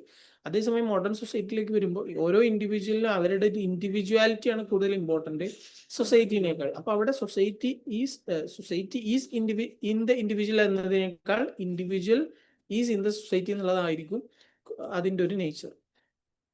Okay, പിന്നെ ഡിവിഷൻ ഓഫ് ലേബറിൽ നമ്മൾ അതിൻ്റെ കണ്ടിന്യൂഷൻ ആയിട്ട് മനസ്സിലാക്കേണ്ട കോൺസെപ്റ്റ് ആണ് അബ്നോർമൽ ഡിവിഷൻ ഓഫ് ലേബർ എന്നുള്ളത്. 3 abnormal forms of division of ലേബറിനെ കുറിച്ച് അദ്ദേഹം പറയുന്നുണ്ട്. Anomic division of labour, forced division of labour, poorly coordinated division of labour. Anomic division of labour എന്ന് പറഞ്ഞാൽ എന്താണ്? സൊസൈറ്റിയിൽ വേണ്ട രീതിയിലുള്ള ഒരു റെഗുലേഷൻ ഇല്ലാതിരിക്കുക, ലാക്ക് ഓഫ് റെഗുലേഷൻ കാരണം ഉണ്ടാകുന്ന ഒരു ഡിവിഷൻ ഓഫ് ലേബർ ആണ്. അതായത് സൊസൈറ്റിയിൽ വേണ്ട രീതിയിലുള്ള ഒരു റെഗുലേഷൻ ഇല്ലാതിരിക്കുമ്പോൾ അത് അനോമിക് ഡിവിഷൻ ഓഫ് ലേബർ ആയിരിക്കും. അത് സൊസൈറ്റിയിൽ ഒരുപാട് കെയോസ് ക്രിയേറ്റ് ചെയ്യും, കറപ്ഷൻ പോലെയുള്ള സാഹചര്യങ്ങളിലേക്ക് നയിക്കും. അതായത് ഡിഫറെൻ്റ് ആയിട്ടുള്ള ആളുകൾ ഡിഫറെൻ്റ് ആയിട്ടുള്ള കാര്യങ്ങൾ ചെയ്യാന്നുള്ളതാണല്ലോ ഡിവിഷൻ ഓഫ് ലേബർ. അതിനിടയിൽ കൃത്യമായ റെഗുലേഷൻ ഉണ്ടെങ്കിൽ മാത്രമേ അത് ഏറ്റവും നല്ല രീതിയിൽ നടക്കുള്ളൂ. ആ റെഗുലേഷൻ ഇല്ലാതിരിക്കുന്നതിനെയാണ് അനോമിക് ഡിവിഷൻ ഓഫ് ലേബർ എന്ന് പറയാം. ഫോഴ്സ്ഡ് ഡിവിഷൻ ഓഫ് ലേബർ എന്ന് പറയുമ്പോൾ ഓവർ ആയിട്ടുള്ള റെഗുലേഷൻ ഉണ്ടാവുക. കാസ്റ്റ് സിസ്റ്റം അതിന് ബെസ്റ്റ് എക്സാമ്പിൾ ആണ്. കാസ്റ്റ് എന്ന് പറയുമ്പോൾ ഡിഫറെൻ്റ് ആളുകൾ ഡിഫറെൻ്റ് ആയിട്ടുള്ള രീതിയിലുള്ള കാര്യങ്ങൾ ചെയ്യണം എന്ന് പറയുന്ന രീതിയിലുള്ള ഒരു ഡിവിഷൻ ഓഫ് ലേബർ ആണ്. പക്ഷെ ആ ഡിവിഷൻ എന്താണ്? ഭയങ്കര സ്ട്രോങ് ആയിട്ടുള്ള റൂൾസും ആ റൂൾസ് ഭയങ്കരമായിട്ട് എൻഫോഴ്സ് ചെയ്യുന്ന രീതിയിലുള്ള ഒരു സിസ്റ്റമാണ്. അപ്പൊ അവിടെ ഒരു ഫോഴ്സ്ഡ് ആയിട്ടുള്ള ഒരു സംഗതിയാണ്. അതുകൊണ്ടാണ് ഫോഴ്സ്ഡ് ഡിവിഷൻ ഓഫ് ലേബർ എന്ന് പറയുന്നത്. Poorly coordinated division of labour എന്ന് പറഞ്ഞാൽ ഇനാഡിക്വേറ്റ് കോർഡിനേഷൻ എന്നുള്ളതാണ്. അതായത് സൊസൈറ്റിയിൽ പ്രോപ്പർ ആയിട്ടുള്ള രീതിയിലുള്ള ഒരു കോർഡിനേഷൻ ഇല്ലാതിരിക്കുമ്പോൾ ഉണ്ടാവുന്ന ഒരു ഡിവിഷൻ ഓഫ് ലേബർ ആണ്. ഓക്കെ, അപ്പൊ നമ്മൾ ഇതിൻ്റെയൊക്കെ ഒരു ജസ്റ്റ് ടെർമിനോളജികൾ മനസ്സിലാക്കി വെച്ചാൽ മതി എന്നുള്ളതാണ്. ഓക്കെ, ഡിവിഷൻ ഓഫ് ലേബറിന്റെ അബ്നോർമൽ ഫോംസ് ഡർക്കിം ഡിസ്കസ് ചെയ്യുന്നുണ്ട്. Anomic division of labour, forced division of labour, poorly coordinated division of labour എന്നിങ്ങനെ 3 abnormal forms division of labour ആണ് പറയുന്നത്. ഓക്കെ, ഇത് 2019 ജൂണിൽ വന്നുള്ള ക്വസ്റ്റ്യൻ ആണ്. Which of the following works is concerned with the process of development of primitive to modern society? Society primitive സൊസൈറ്റിയിൽ modern സൊസൈറ്റിയിലേക്ക് വരുമ്പോൾ അതിൻ്റെ ഒരു പ്രോസസ് ഓഫ് ഡെവലപ്മെന്റിനെ കുറിച്ച് കൺസേൺഡ് ആയിട്ടുള്ള വർക്ക് ഏതാണെന്നാണ് ചോദിച്ചിട്ടുള്ളത്. അതിന്റെ ആൻസർ ഡിവിഷൻ ഓഫ് ലേബർ എന്നുള്ളതാണ്. ഓക്കെ, അടുത്തത് 2024 ജൂണിൽ വന്നുള്ള ക്വസ്റ്റ്യൻ ആണ്. Which among the following are true about Durkheim's views on division of labor? Okay, ഡർക്കീമിന്റെ ഡിവിഷൻ ഓഫ് ലേബറിനെ കുറിച്ചിട്ടുള്ള വ്യൂസിനെ കുറിച്ചാണ് ഈ ഒരു ക്വസ്റ്റ്യനിൽ വന്നിട്ടുള്ളത്. ഇതിൽ ഒന്നാമത്തെ സ്റ്റേറ്റ്മെന്റ് എന്താ പറയുന്നത്? Division of labour produces specialisation of occupational function, therefore fosters development of specific talent, capacities and attitudes. ഇത് ശരിയായിട്ടുള്ള സ്റ്റേറ്റ്മെന്റ് ആണ്. കാരണം നമ്മൾ പറഞ്ഞു ഡിവിഷൻ ഓഫ് ലേബർ എന്ന് പറഞ്ഞാൽ സ്പെഷ്യലൈസേഷൻ ആണ്. സ്പെഷ്യലൈസേഷൻ ഉണ്ടാവുമ്പോൾ ആളുകൾ പ്രത്യേകമായിട്ടുള്ള സ്കില്ലും ടാലന്റും അതുപോലെ തന്നെ കപ്പാസിറ്റീസും ബിൽഡ് ചെയ്യും. അവരെന്താണ് ചെയ്യുന്നത്? അതിൽ സ്പെഷ്യലൈസ് ചെയ്യും. ഓക്കെ, അപ്പോൾ ഒന്നാമത്തെ സ്റ്റേറ്റ്മെന്റ് കറക്റ്റ് ആണ്. രണ്ടാമത് പറയുന്നത് എന്താണ്? The individual personality should be developed according to the specific qualities which the person has and has not every one should receive the uniform education. അപ്പോൾ ഇവിടെ ഡിഫറെൻ്റ് ആയിട്ടുള്ള ആളുകൾക്ക് ഡിഫറെൻ്റ് ആയിട്ടുള്ള കാര്യങ്ങളിൽ ഫോക്കസ് ചെയ്യാനുള്ള ഒരു ഓപ്പർച്യൂണിറ്റിയാണ് ഡിവിഷൻ ഓഫ് ലേബർ കൊടുക്കുന്നത്. അതുകൊണ്ട് തന്നെ എല്ലാവർക്കും യൂണിവേഴ്സൽ ആയിട്ടുള്ള യൂണിഫോം ആയിട്ടുള്ള രീതിയിലുള്ള ഒരു എഡ്യൂക്കേഷൻ സിസ്റ്റം കൊടുക്കുക എന്നുള്ളതല്ല ഡിവിഷൻ ഓഫ് ലേബറിൽ പ്രൊമോട്ട് ചെയ്യുന്നത്. ഓരോ ആളുകൾക്കും വ്യത്യസ്തമായിട്ടുള്ള സ്കില്ലുകളും വ്യത്യസ്തമായിട്ടുള്ള സ്കില്ലുകളും ഡെവലപ്പ് ചെയ്യുക എന്നുള്ളതാണ്. ഓക്കെ, പിന്നെ expansion of individualism is associated with division of labour. This is also true. കാരണം ഓരോ ആളുകളും ഓരോ കാര്യങ്ങളിൽ ഫോക്കസ് ചെയ്യുക എന്നുള്ളതാണല്ലോ ഡിവിഷൻ ഓഫ് ലേബർ. ഓരോ കാര്യങ്ങളിൽ ഫോക്കസ് ചെയ്യുക എന്ന് പറയുമ്പോൾ അതെന്താണ്? It is expansion of individualism. അടുത്ത് എന്താണ് പറയുന്നത്? Durkheim's principles of division of labour can be compared with evolutionary model of growth. ഡർക്കീമിന്റെ ഡിവിഷൻ ഓഫ് ലേബർ എന്നുള്ളത് ഒരു എവല്യൂഷണറി മോഡൽ ഓഫ് ഗ്രോത്ത് ആയിട്ട് കമ്പയർ ചെയ്യാൻ പറ്റുമെന്ന് വെച്ചാൽ തീർച്ചയായിട്ടും കമ്പയർ ചെയ്യാൻ പറ്റും. കാരണം സിമ്പിൾ ആയിട്ടുള്ള സൊസൈറ്റിയിൽ നിന്ന് കോംപ്ലക്സ് ആയിട്ടുള്ള മോഡേൺ സൊസൈറ്റിയിലേക്ക് വരുമ്പോഴുള്ള ഒരു ഗ്രോത്ത്, ഒരു എവല്യൂഷനെ കുറിച്ച് അദ്ദേഹം പറയുന്നുണ്ട്. അല്ലേ, ഒരു മെക്കാനിക്കൽ സോൾഡാറ്റിയിൽ നിന്ന് ഓർഗാനിക് സോൾഡാറ്റിയിലേക്കുള്ള ഒരു എവല്യൂഷൻ. അടുത്തത് division of labour is the result of industrialism alone. അപ്പൊ ഇവിടെ എലോൺ എന്നുള്ള ഒരു വേർഡ് ഉണ്ട്. അത് എക്സ്ട്രീം ആയിട്ടുള്ള ഒരു സ്റ്റേറ്റ്മെന്റ് ആണ്. അതായത് ഇൻഡസ്ട്രിയലിസത്തിന്റെ മാത്രം എഫക്റ്റ് ആയിട്ടാണ് ഡിവിഷൻ ഓഫ് ലേബർ എന്നാണ് പറയുന്നത്. അങ്ങനെ പറയുമ്പോൾ അത് എക്സ്ട്രീം സ്റ്റേറ്റ്മെന്റ് ആണ്. അത് റോങ് ആയിട്ടുള്ള സ്റ്റേറ്റ്മെന്റ് ആണ്. അപ്പൊ ഇതിൽ ആൻസർ വരിക ABCD ആണ്. ഓക്കെ, പിന്നെ ഡോക്യുമെന്റ് തിയറിയുമായി ബന്ധപ്പെട്ടുകൊണ്ട് നമ്മൾ ഇതുവരെ പറഞ്ഞ കാര്യങ്ങളുമായി ബന്ധപ്പെട്ടുകൊണ്ട് നമ്മൾ ഓർത്തിരിക്കേണ്ട ഇമ്പോർട്ടന്റ് ആയിട്ടുള്ള ഒരു കീവേഡ് ആണ് ഫങ്ഷണൽ ഇന്റർഡിപെൻഡൻസ് എന്നുള്ളത്. ഫങ്ഷണൽ ഇന്റർഡിപെൻഡൻസ് എന്ന് പറഞ്ഞാൽ എന്താണ്? സൊസൈറ്റിയിലുള്ള ഡിഫറെന്റ് ആയിട്ടുള്ള കമ്പോണന്റുകൾക്ക് അതിൻ്റെതായിട്ടുള്ള ഫങ്ഷൻസ് ഉണ്ട്. ഈ ഫങ്ഷൻസിന്റെ ഇടയിൽ ഒരു ഇന്റർഡിപെൻഡൻസ് ഉണ്ട് എന്നുള്ളതാണ്. അതായത് ഓരോന്നും അതിൻ്റെതായിട്ടുള്ള ഫങ്ഷൻസ് ചെയ്യുമ്പോൾ അവർക്കിടയിലുള്ള ഒരു ഇന്റർഡിപെൻഡൻസ് എന്നുള്ള ഒരു കാര്യം, അതിനെയാണ് ഫങ്ഷണൽ ഇന്റർഡിപെൻഡൻസ് എന്ന് പറയാം. അതുപോലെ പിന്നെ നമ്മൾ മനസ്സിലാക്കേണ്ട ഒരു കാര്യമാണ് റിപ്രസീവ് ലോസും റെസ്ട്രിക്റ്റീവ് ലോസും. ഇവിടെ മെക്കാനിക്കൽ സോളിഡാരിറ്റിയിൽ നിന്ന് ഓർഗാനിക് സോളിഡാരിറ്റിയിലേക്ക് വരുന്നതിനെ കുറിച്ച് നമ്മൾ പറഞ്ഞു. അതുപോലെ പ്രിമിറ്റീവ് സൊസൈറ്റിയിൽ നിന്ന് മോഡേൺ സൊസൈറ്റിയിലേക്ക് വരുന്നതിനെ കുറിച്ചും പറഞ്ഞു. പ്രിമിറ്റീവ് സൊസൈറ്റിയിലുള്ള കളക്റ്റീവ് കൺസൈൻസ് സ്ട്രോങ് ആയിരിക്കും എന്നുള്ളതും മോഡേൺ സൊസൈറ്റിയിലേക്ക് വരുമ്പോൾ കളക്റ്റീവ് കൺസൈൻസ് വീക്ക് ആയിരിക്കും എന്ന് നമ്മൾ പറഞ്ഞു. അപ്പൊ ഇവിടെ ലീഗൽ സിസ്റ്റം എങ്ങനെയാണ് ഈ ഒരു പ്രിമിറ്റീവ് സൊസൈറ്റിയിലും മോഡേൺ സൊസൈറ്റിയിലും ഉണ്ടാവുക എന്നുള്ളതിനെ കുറിച്ച് കൂടി അദ്ദേഹം പറയുന്നുണ്ട്. നിയമങ്ങളിൽ ഉണ്ടാവുന്ന ചേഞ്ചസിനെ കുറിച്ച് കൂടി പ്രതിപാദിക്കുന്നുണ്ട്. അദ്ദേഹം പറയുന്നത് പ്രിമിറ്റീവ് സൊസൈറ്റീസിനകത്ത് കളക്റ്റീവ് കൺസൈൻസ് വളരെയധികം സ്ട്രോങ് ആയിരിക്കും. സ്ട്രോങ് ആകുമ്പോൾ സ്വാഭാവികമായിട്ടും അവിടെയുള്ള ലീഗൽ സിസ്റ്റം വളരെയധികം റിപ്രസീവ് ആയിരിക്കും. ആളുകൾ സിസ്റ്റത്തിന് അഗെയിൻസ്റ്റ് ആയിട്ട് കാര്യങ്ങൾ ചെയ്യുമ്പോൾ അവിടെ ആക്ഷൻ വളരെ സ്ട്രോങ് ആയിരിക്കും, പണിഷ്മെന്റ് വളരെ സ്ട്രോങ് ആയിരിക്കും. അതാണ് റിപ്രസീവ് ലോസ് എന്നുള്ളത് കൊണ്ട് ഉദ്ദേശിക്കുന്നത്. അതേസമയം മോഡേൺ സൊസൈറ്റിയിലേക്ക് വരുന്ന സമയത്ത് ഇൻഡിവിജ്വലിസം ആണ് കൂടുതലായിട്ടുള്ളത്, കളക്റ്റീവ് കൺസൈൻസ് വീക്കാണ്. അപ്പൊ കളക്റ്റീവ് കൺസൈൻസ് വീക്ക് ആവുകയും ഇൻഡിവിജ്വലിസം കൂടുകയും ചെയ്യുമ്പോൾ എന്താ സംഭവിക്കുക? റെസ്റ്റിറ്റ്യൂട്ടീവ് ആയിട്ടുള്ള പണിഷ്മെന്റുകളായിരിക്കും ഉണ്ടാവുക. റെസ്റ്റിറ്റ്യൂട്ടീവ് എന്ന് പറയുമ്പോൾ ഒരു ക്രൈം ഒരാൾ ചെയ്തു കഴിഞ്ഞാൽ ആ ക്രൈമിനെ എന്താ പറയുക, റെക്ടിഫൈ ചെയ്യുന്ന രീതിയിലുള്ള പണിഷ്മെന്റുകളായിരിക്കും ഉണ്ടാവുക. ഭയങ്കര ഹാർഷ് ആയിട്ടുള്ള രീതിയിലുള്ള പണിഷ്മെന്റ് അല്ല ഉണ്ടാവുക. ഓക്കെ, അപ്പൊ ഇത്തരത്തിൽ മെക്കാനിക്കൽ സോളിഡാരിറ്റിയിൽ നിന്ന് ഓർഗാനിക് സോളിഡാരിറ്റിയിലേക്ക് വരുമ്പോൾ സൊസൈറ്റിയുടെ ലീഗൽ സിസ്റ്റം, ജസ്റ്റിസ് സിസ്റ്റം എങ്ങനെയാണ് ഇവോൾവ് ചെയ്യുന്നത് എന്നതിനെ കുറിച്ച് പറയാൻ വേണ്ടിയിട്ട് ഉപയോഗിക്കുന്ന വേർഡ്സ് ആണ് റിപ്രസീവ് ലോസും റെസ്റ്റിറ്റ്യൂട്ടീവ് ലോസും. റിപ്രസീവ് ലോസിൽ നിന്ന് റെസ്റ്റിറ്റ്യൂട്ടീവ് ലോസിലേക്കുള്ള ഒരു ട്രാൻസ്ഫോർമേഷൻ ആണ് നമ്മൾ കാണുന്നത് എന്ന് അദ്ദേഹം പറയുന്നു. ഓക്കെ, അടുത്തത് നമുക്ക് അനോമി എന്നുള്ള ഒരു കാര്യത്തിനെ കുറിച്ചും ഒക്കെയാണ് ഡിസ്കസ് ചെയ്യാനുള്ളത്. ഓക്കെ, അപ്പൊ നമുക്ക് ചെറിയൊരു ബ്രേക്ക് എടുക്കാം.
ഹലോ, സ്റ്റാർട്ട് ചെയ്തല്ലോ.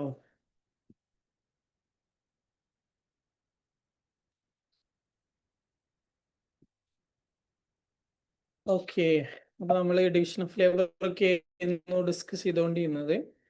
ഓക്കെ, അപ്പൊ നമുക്ക് കണ്ടിന്യൂ ചെയ്യാം. ഡർക്കീമാണ് നമ്മുടെ ടോപ്പിക്ക്.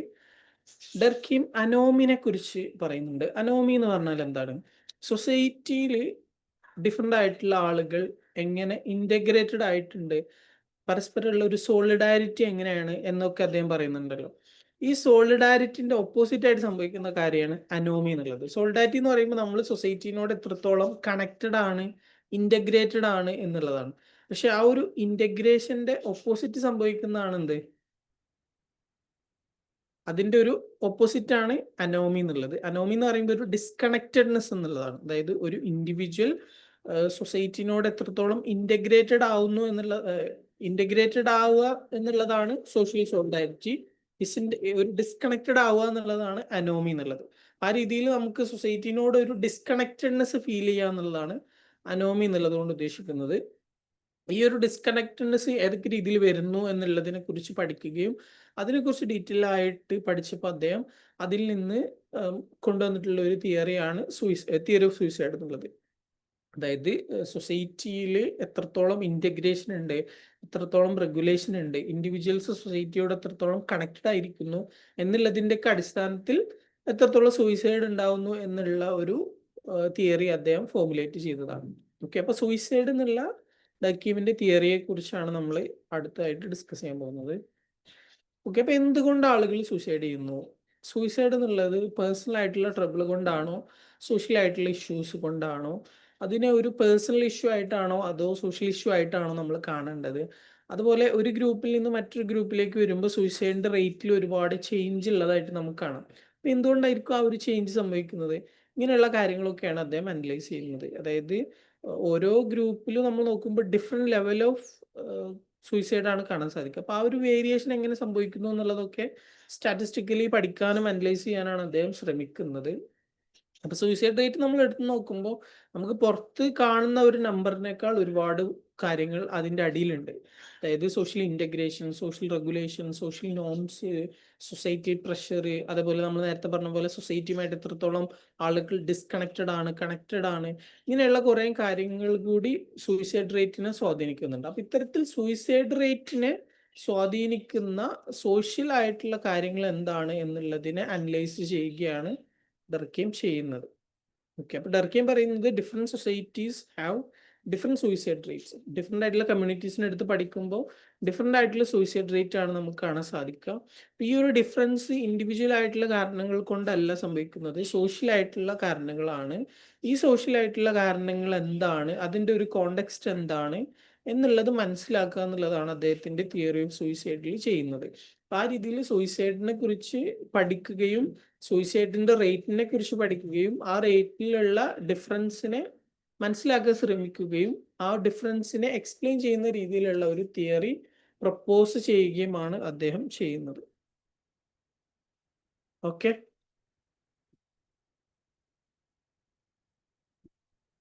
ഓക്കെ, അപ്പൊ ഡർക്കീം പറയുന്നത് എന്താണ്? Society minute.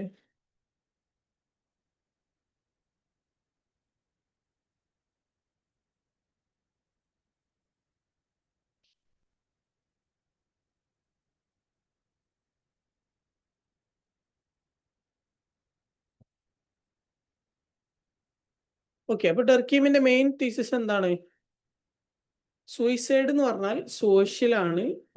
സൂയിസൈഡിനെ ഇൻഫ്ലുവൻസ് ചെയ്യുന്ന ഡിഫറെൻ്റ് ആയിട്ടുള്ള സോഷ്യൽ ഫാക്ടേഴ്സ് ഉണ്ട്. ഈ സോഷ്യൽ ഫാക്ടേഴ്സിനെ അനലൈസ് ചെയ്യാനാണ് ഡർക്കീം ശ്രമിക്കുന്നത്.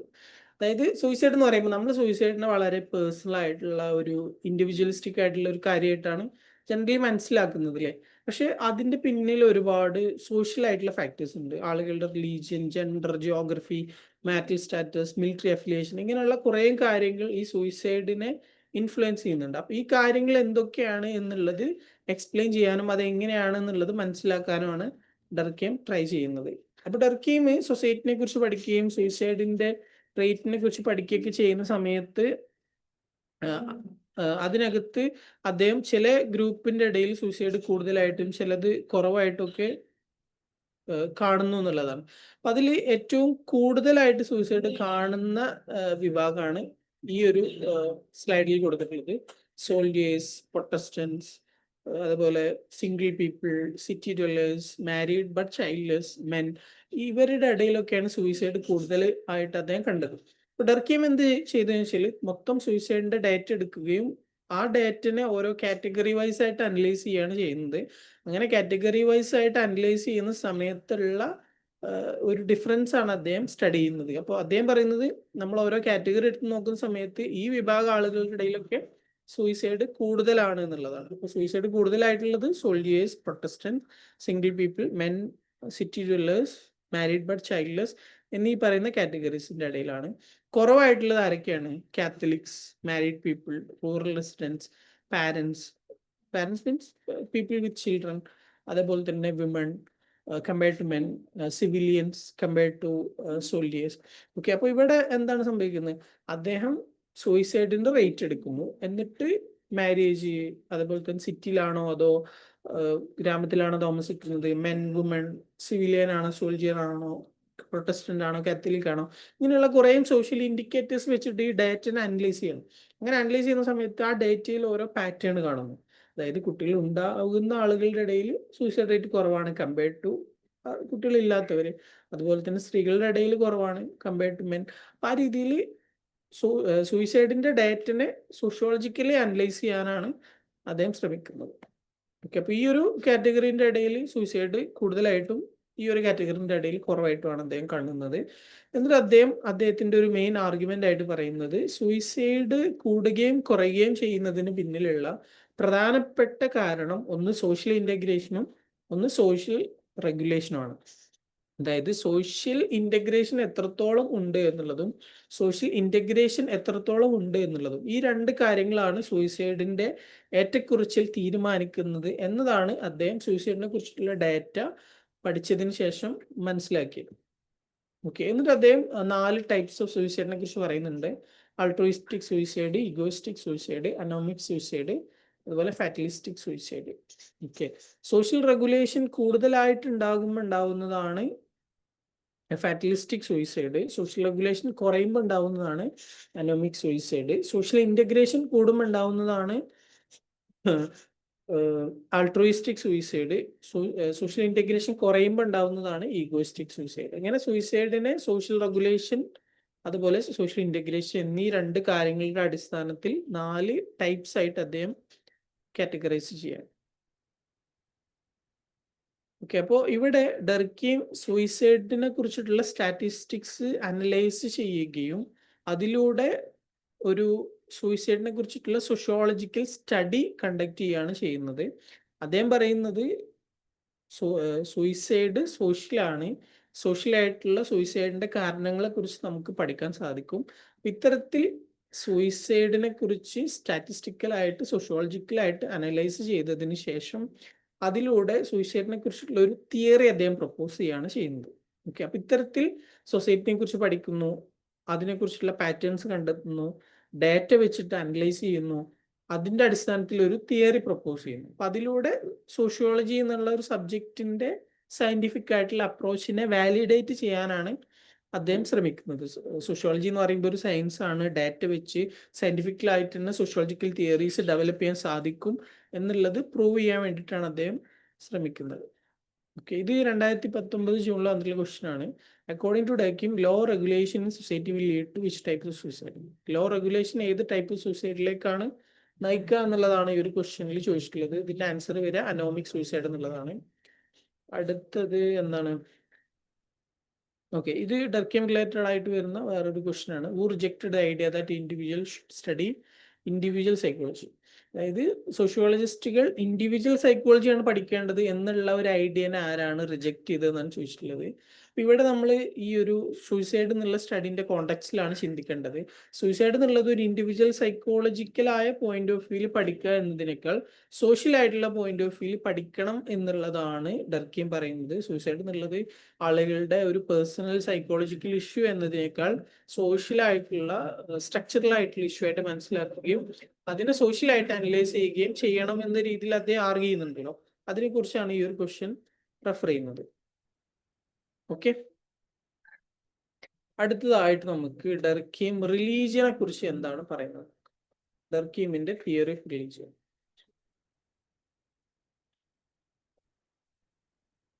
റിലീജിയന് സൊസൈറ്റിയെ യുണൈറ്റ് ചെയ്യാൻ സാധിക്കുമോ? എന്താണ് നിങ്ങളുടെ അഭിപ്രായം? കമന്റ് ബോക്സിൽ ഷെയർ ചെയ്യാം. റിലീജിയന് സൊസൈറ്റിയെ യുണൈറ്റ് ചെയ്യാൻ സാധിക്കുമോ? സാധിക്കുമോ ഇല്ലയോ? സാധിക്കും അല്ലേ? പല രീതിയിൽ റിലീജിയൻ സൊസൈറ്റിയെ യുണൈറ്റ് ചെയ്യുന്നുണ്ട് എന്നുള്ളതാണ് ഡർക്കീം പറയുന്നത്. അതിനെക്കുറിച്ച് അദ്ദേഹം അനലൈസ് ചെയ്യുന്ന അദ്ദേഹത്തിന്റെ വർക്കാണ് the elementary forms of religious life. ഇതിനകത്ത് ഡർക്കീം പ്രധാനമായിട്ട് ചെയ്യുന്നത് റിലീജിയന്റെ ഏറ്റവും പ്രിമിറ്റീവ് ആയിട്ടുള്ള ഫോം, ഏറ്റവും സിമ്പിൾ ആയിട്ടുള്ള സൊസൈറ്റീസിൽ എങ്ങനെ റിലീജിയൻ വർക്ക് ചെയ്യുന്നു എന്നുള്ളതിനെ കുറിച്ച് അനലൈസ് ചെയ്യുകയും അതിലൂടെ റിലീജിയൻ എങ്ങനെ ഒറിജിനേറ്റ് ചെയ്തു, റിലീജിയൻ എങ്ങനെ സൊസൈറ്റിയിൽ വർക്ക് ചെയ്യുന്നു എന്നതിനെ എക്സ്പ്ലെയിൻ ചെയ്യാൻ ശ്രമിക്കുകയാണ് ചെയ്യുന്നത്. ഓക്കെ, അപ്പോൾ അദ്ദേഹം പറയുന്നത് റിലീജിയൻ സൊസൈറ്റിയിൽ സോഷ്യൽ സോളിഡാരിറ്റി ക്രിയേറ്റ് ചെയ്യുന്ന ഫങ്ഷണൽ ആയിട്ടുള്ള ഒരു റോള് ഫുൾഫിൽ ചെയ്യുന്ന ഒരു ഇൻസ്റ്റിറ്റ്യൂഷനാണ്. റിലീജിയസ് പ്രാക്ടീസസ് ആളുകൾക്കിടയിൽ പീസും ഹാർമണിയും ക്രിയേറ്റ് ചെയ്യുന്നുണ്ട്. അതുപോലെ തന്നെ സോഷ്യൽ ഇൻ്റഗ്രേഷൻ ക്രിയേറ്റ് ചെയ്യുന്ന ഒരു ഇൻസ്റ്റിറ്റ്യൂഷനാണ് റിലീജിയൻ. റിലീജിയന്റെ ഒരു പ്രധാനപ്പെട്ട പ്രത്യേകത സാക്രഡ് പ്രൊഫൈൻ ഡിസ്റ്റിങ്ഷൻ ആണ്. അതായത് സാക്രഡ് ആയിട്ടുള്ള കുറച്ച് കാര്യങ്ങൾ ഉണ്ടാവും, അതേപോലെ പ്രൊഫൈൻ ആയിട്ടുള്ള കാര്യങ്ങൾ ഉണ്ടാവും. ഇങ്ങനെ സാക്രഡ് പ്രൊഫൈൻ എന്നുള്ള ഒരു ഡിസ്റ്റിങ്ഷൻ റിലീജിയനിൽ എപ്പോഴും ഉണ്ടാകുന്നതാണ്. അത് റിലീജിയന്റെ ഒരു മേജർ ആയിട്ടുള്ള ഫീച്ചറാണ്. ഓക്കെ, അപ്പൊ റിലീജിയന്റെ സൊസൈറ്റിയിലുള്ള റോൾ എന്താണെന്ന് ചോദിച്ചാൽ ഡർക്കീം പറയാ റിലീജിയൻ ഫങ്ഷണൽ ആയിട്ടുള്ള ഒരു ഇൻസ്റ്റിറ്റ്യൂഷൻ ആണ്. സോഷ്യൽ സോളിഡാരിറ്റി ഉണ്ടാക്കുന്നതിനും സോഷ്യൽ ഹാർമണി ക്രിയേറ്റ് ചെയ്യുന്നതിനും സോഷ്യൽ യൂണിറ്റി ക്രിയേറ്റ് ചെയ്യുന്നതിനൊക്കെ റിലീജിയൻ ഹെൽപ്പ് ചെയ്യുന്നുണ്ട് എന്നുള്ള രീതിയിൽ റിലീജിയനെ കുറിച്ച് പോസിറ്റീവ് ആയിട്ടുള്ള ഒരു ഔട്ട്ലുക്കാണ് അദ്ദേഹം ഷെയർ ചെയ്യുന്നത്. അപ്പൊ എങ്ങനെയാണ് റിലീജിയൻ യൂണിറ്റി ക്രിയേറ്റ് ചെയ്യുന്നത്? റിലീജിയൻ കളക്റ്റീവ് കൺസൈൻസ് ക്രിയേറ്റ് ചെയ്യുന്നു, കളക്റ്റീവ് കൺസൈൻസ് മെയിൻറ്റെയിൻ ചെയ്യാൻ വേണ്ടി ഹെൽപ്പ് ചെയ്യുന്നു.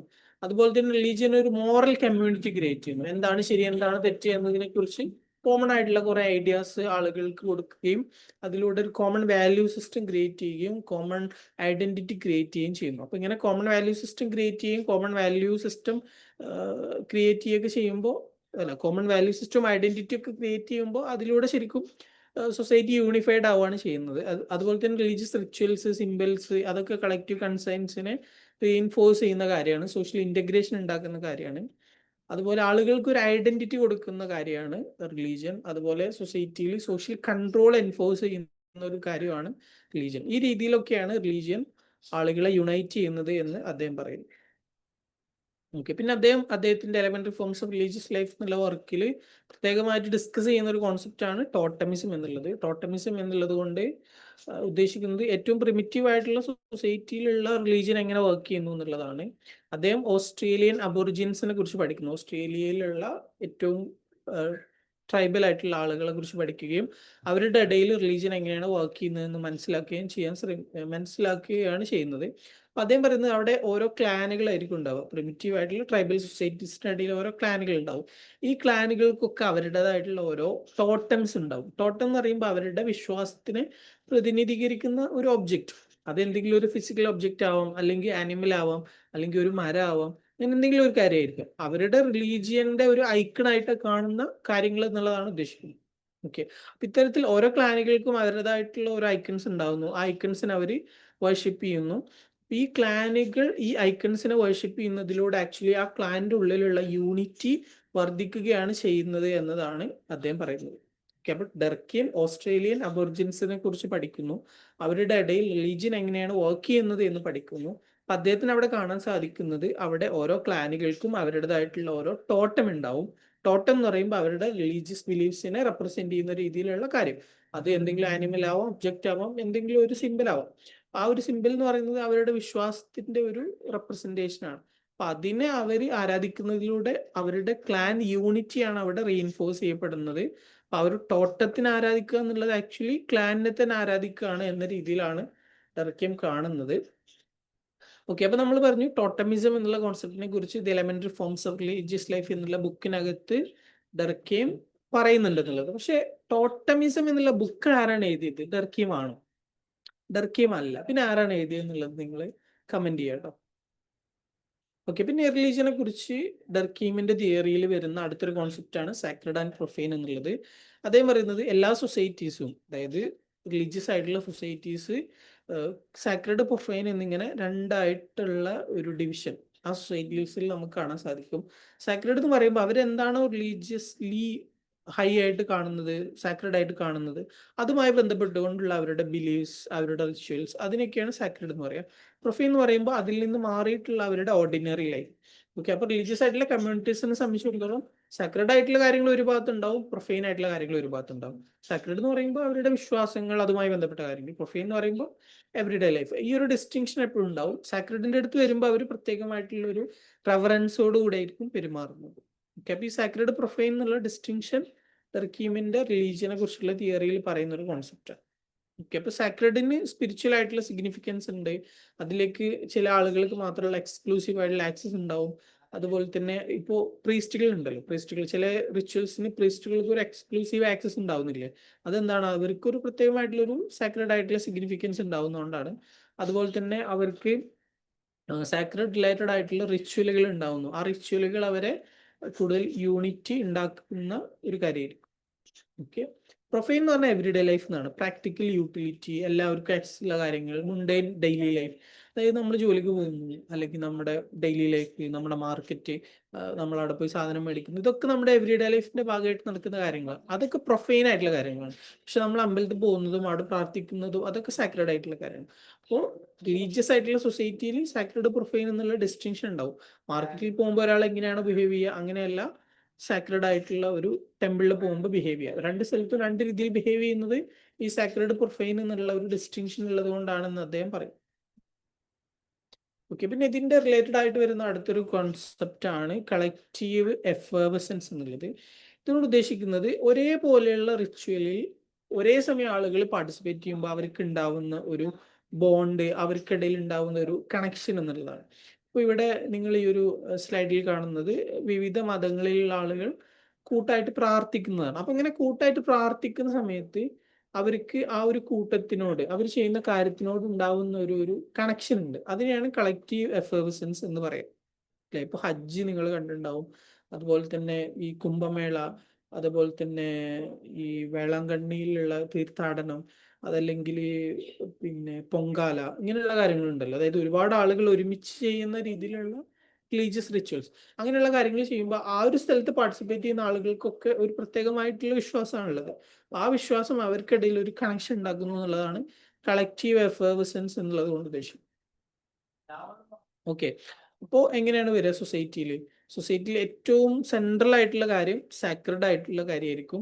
ആ സാക്രഡ് ആയിട്ടുള്ള കാര്യത്തിന് ചുറ്റും ഒരുപാട് ഒബ്ജക്റ്റുകളും റിച്വൽസും ബിലീഫ്സ് ഒക്കെ ഉണ്ടാവും. അല്ലെ, സാക്രഡ് ആയിട്ടുള്ളതിന് ചുറ്റുമുള്ള ടെമ്പിൾ ആവാം, അല്ലെങ്കിൽ അതിന്റെ വർഷിപ്പിന്റെ കാര്യങ്ങളാവാം, അതുമായി ബന്ധപ്പെട്ട റിച്വൽസും കാര്യങ്ങളും ഉണ്ടാവും. അതിനെ സാക്രഡ് എന്നുള്ള രീതിയിൽ കാണുകയും പ്രത്യേകമായിട്ടുള്ള റെവറൻസോട് കൂടെ ആളുകൾ ബിഹേവ് ചെയ്യുകയും ചെയ്യുന്നു. അപ്പോൾ ഈ കാര്യങ്ങൾ ഒരുമിച്ച് അവർ ചെയ്യുന്ന സമയത്ത്, അതായത് സാക്രഡ് ആയിട്ടുള്ള സ്ഥലത്ത് പോയി സാക്രഡ് ആയിട്ടുള്ള റിച്വൽസ് ഒരുമിച്ച് ഗ്യാദർ ചെയ്തുകൊണ്ട് ചെയ്യുമ്പോൾ അവർക്കിടയിൽ ഒരു ഷെയർഡ് ആയിട്ടുള്ള ഇമോഷണൽ എനർജി, ഷെയർഡ് ആയിട്ടുള്ള ഒരു കണക്ഷൻ ഫീൽ ചെയ്യുന്നു. ആ കണക്ഷനെയാണ് കളക്റ്റീവ് എഫർവസൻസ് എന്ന് പറയുന്നത്. അപ്പൊ ഇത്തരത്തിൽ സാക്രഡ് ആയിട്ടുള്ള കാര്യത്തിന്റെ ഭാഗമായിട്ടുള്ള റിച്വൽസ് ഒരുമിച്ച് ചെയ്യുമ്പോൾ ഉണ്ടാകുന്ന കളക്റ്റീവ് എഫർവസൻസ് അൾട്ടിമേറ്റ്ലി ഒരു കമ്മ്യൂണിറ്റി യൂണിറ്റിയിലേക്ക് നയിക്കുന്നു എന്നുള്ളതാണ്.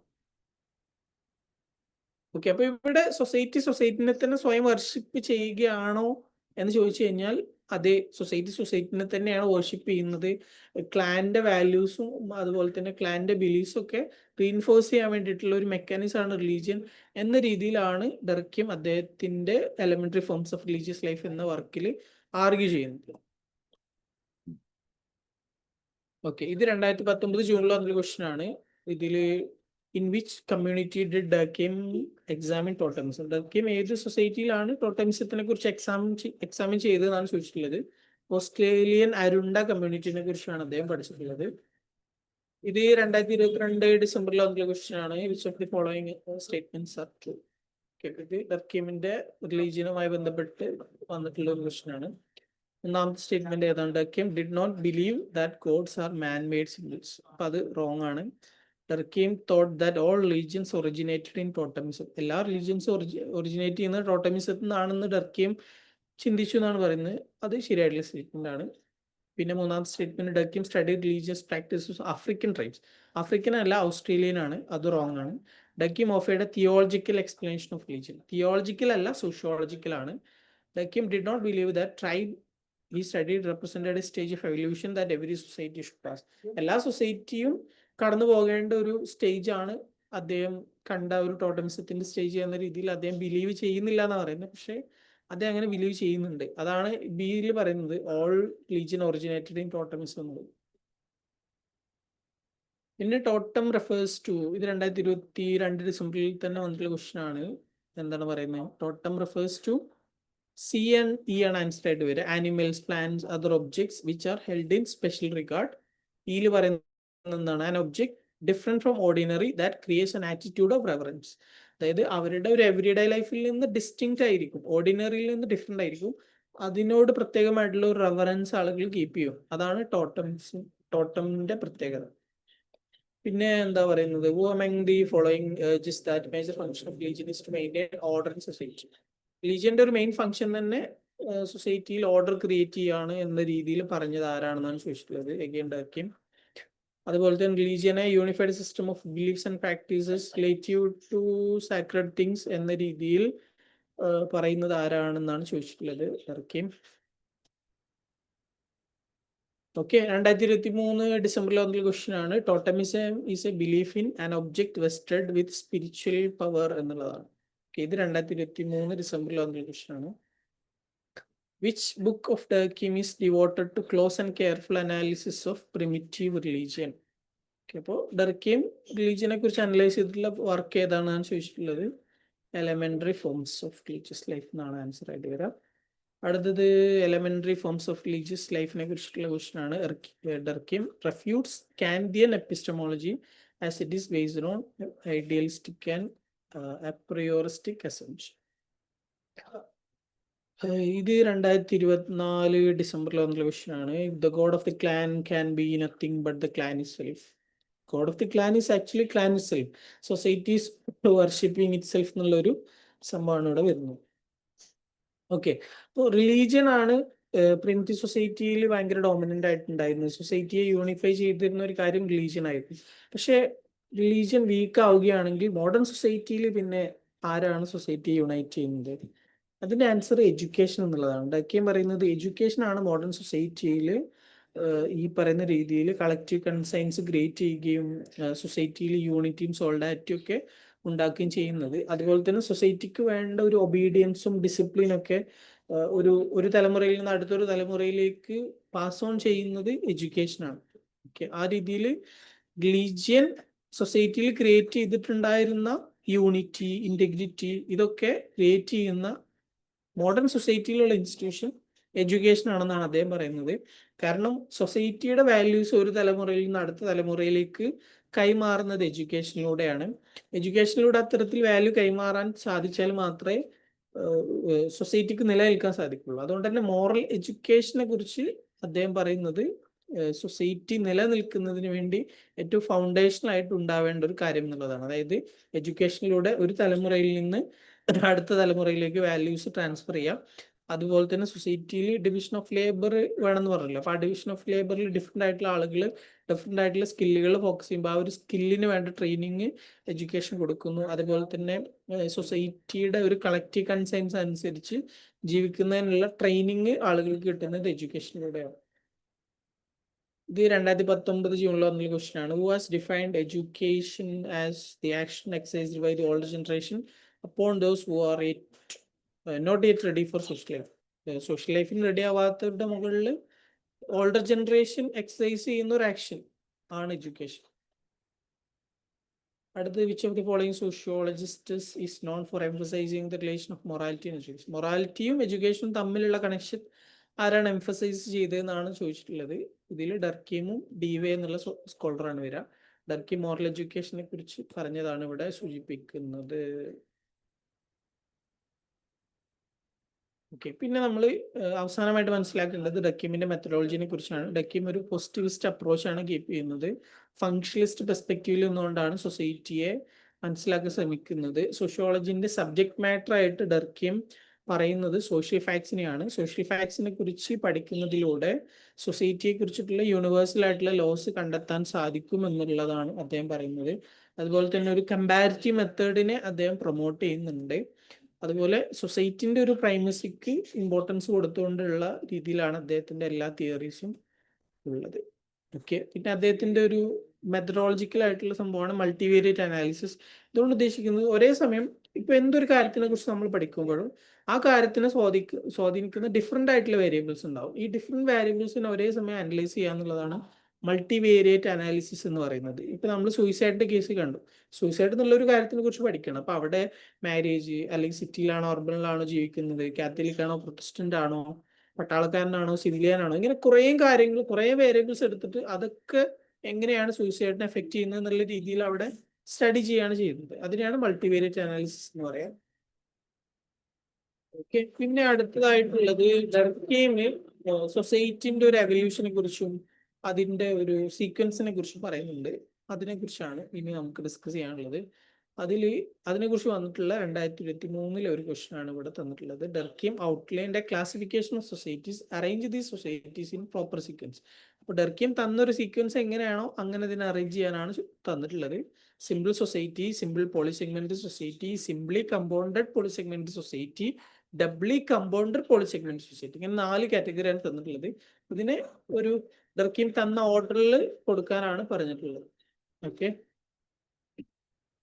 അപ്പൊ ഇതിൽ ഏറ്റവും ആദ്യം വരെ സിമ്പിൾ സൊസൈറ്റി ആയിരിക്കും. ഡർക്കീം പറയുന്നത് സൊസൈറ്റിന്റെ ഒരു ഏർലി സ്റ്റേജ് എന്ന് പറയുന്നത് സിമ്പിൾ സൊസൈറ്റി ആണ്. ഇതിനകത്ത് മിനിമൽ ആയിട്ടുള്ള ഡിവിഷൻ ഓഫ് ലേബർ ആയിരിക്കും ഉണ്ടാവുക. പെർമനന്റ് ഇൻസ്റ്റിറ്റ്യൂഷൻസ് ലാക്ക് ചെയ്യുന്ന രീതിയിലുള്ള ഒരു സോഷ്യൽ സിസ്റ്റം ആയിരിക്കും ഉണ്ടാവുക. കോംപ്ലക്സിറ്റി, ലെവൽ ഓഫ് കോംപ്ലക്സിറ്റി കുറവായിരിക്കും.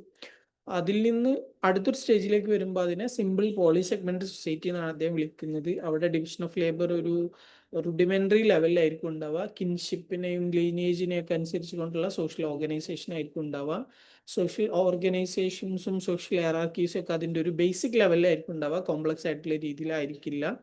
അടുത്തൊരു ലെവലിൽ സിംപ്ലി കമ്പൗണ്ടഡ് പോളിസെഗ്മെന്റ് സൊസൈറ്റി. ഇവിടെ ഒന്നുകൂടി ഡെവലപ്ഡ് ആയിട്ടുള്ള ഡിവിഷൻ ഓഫ് ലേബറും ഒന്നുകൂടി ഡെവലപ്ഡ് ആയിട്ടുള്ള സോഷ്യൽ ഡിഫറൻസിയേഷൻ ആയിരിക്കും ഉണ്ടാവുന്നത്. ഓക്കെ, നേരത്തെ ഉള്ളതിനേക്കാൾ ഒന്നും കൂടി കോംപ്ലക്സ് ആയിട്ടുള്ള സോഷ്യൽ ഇൻസ്റ്റിറ്റ്യൂഷൻസ് ഇവിടെ ഉണ്ടായിരിക്കും. ഡബ്ലി കമ്പൗണ്ടഡ് പോളിസെഗ്മെന്റ് സൊസൈറ്റീസ് എന്ന് പറഞ്ഞാൽ അഡ്വാൻസ്ഡ് ആയിട്ടുള്ള സൊസൈറ്റീസ് എന്നുള്ളതാണ്. കോംപ്ലക്സ് ആയിട്ടുള്ള ഇൻസ്റ്റിറ്റ്യൂഷൻസ്, അതുപോലെ തന്നെ കോംപ്ലക്സ് ആയിട്ടുള്ള സോഷ്യൽ സ്ട്രക്ചർ എന്നുള്ളതൊക്കെയാണ്. ഇങ്ങനെ simple society, simple polysegment society, simply compounded polysegment society, doubly compounded polysegment society എന്നിങ്ങനെയുള്ള ഒരു സീക്വൻസ് ആയിട്ടാണ് അദ്ദേഹം പറയുന്നത്. ഓക്കെ, ഡർക്കീമിന്റെ തിയറി റിലേറ്റഡ് ആയിട്ട് 2018 ജൂലൈയിൽ വന്നിട്ടുള്ള ഒരു ക്വസ്റ്റ്യൻ ആണിത്. ഓക്കെ, ഡർക്കീം മോഡേൺ സൊസൈറ്റിനെ കുറിച്ചിട്ട്, മോഡേൺ സൊസൈറ്റിന്റെ ഒരു എവല്യൂഷനെ കുറിച്ച് പറയുന്നുണ്ട്. അതിന്റെ ഒരു സീക്വൻസ് എങ്ങനെയായിരിക്കും എന്നുള്ളതാണ് ഈ ഒരു ക്വസ്റ്റ്യനിൽ ചോദിച്ചിട്ടുള്ളത്. ഇതിൽ സി ആണ് ആൻസർ ആയിട്ട് വരിക. സിയിൽ എന്തൊക്കെയാണ് പറയുന്നത്? ഒന്ന് ഡിഫറൻസ്, സോഷ്യൽ ഡിഫറൻസ് എന്നുള്ളതാണ് ഉദ്ദേശിക്കുന്നത്. സൊസൈറ്റിയിൽ പോപ്പുലേഷൻ കൂടുമ്പോൾ, ഇന്ററാക്ഷൻ കൂടുമ്പോൾ ആളുകൾക്കിടയിലുള്ള ഡിഫറൻസസ് വർദ്ധിക്കും. ഡിഫറൻസസ് വർദ്ധിക്കുമ്പോൾ അവിടെ ഡിവിഷൻ ഓഫ് ലേബർ എന്നുള്ളത് ഒരു നീഡായിട്ട് വരികയും ഡിവിഷൻ ഓഫ് ലേബർ ഉണ്ടാവുകയും ചെയ്യും. ഡിവിഷൻ ഓഫ് ലേബർ ഉണ്ടാകുമ്പോൾ എന്താ സംഭവിക്കുക? ഹൈ ഡിഗ്രി ഓഫ് ഇന്റർഡിപെൻഡൻസ് ഉണ്ടാവും. ഹൈ ഡിഗ്രി ഓഫ് ഇന്റർഡിപെൻഡൻസ് ഉണ്ടാകുമ്പോൾ അതിന്റെ ഭാഗമായിട്ട് തന്നെ ഉണ്ടാകുന്ന ഒരു കാര്യമാണ് ഹൈ മോറൽ ഡെൻസിറ്റി എന്നുള്ളത്. മോറൽ ഡെൻസിറ്റി എന്ന് പറയുമ്പോൾ ആളുകൾക്കിടയിലുള്ള ഇന്ററാക്ഷൻ വർദ്ധിക്കുക. അതുപോലെ തന്നെ റെസ്ട്രിക്റ്റീവ് സാങ്ഷൻ ആയിരിക്കും മോഡേൺ സൊസൈറ്റിയിൽ ഉണ്ടാവുക. നമ്മൾ പറഞ്ഞു റെപ്രസീവ് ആയിട്ടുള്ള ലോയും അതുപോലെ തന്നെ റെസ്ട്രിക്റ്റീവ് ആയ ലോസും ഉണ്ട്. പ്രിമിറ്റീവ് ആയിട്ടുള്ള സൊസൈറ്റീസിൽ റെപ്രസീവ് ആയിട്ടുള്ള ലോസ് ആണെങ്കിൽ മോഡേൺ ആയിട്ടുള്ള സൊസൈറ്റിയിൽ കൂടുതലായിട്ട് ഉണ്ടാവുന്നത് റെസ്ട്രിക്റ്റീവ് ആയിട്ടുള്ള ലോ ആയിരിക്കും. അതുപോലെ തന്നെ കളക്റ്റീവ് കൺസൈൻസ് മോഡേൺ സൊസൈറ്റിയിലേക്ക് വരുമ്പോൾ കുറയാണ് ചെയ്യുക. പ്രിമിറ്റീവ് സൊസൈറ്റിയിലായിരിക്കും അത് കൂടുതലായിട്ട് ഉണ്ടാവുക. ഇങ്ങനെ differences, high degree of interdependence, high moral density, restrictive sanctions, low volume of collective conscience എന്നിങ്ങനെയാണ് മോഡേൺ സൊസൈറ്റിന്റെ ഫീച്ചേഴ്സ് ആയിട്ട് വരിക.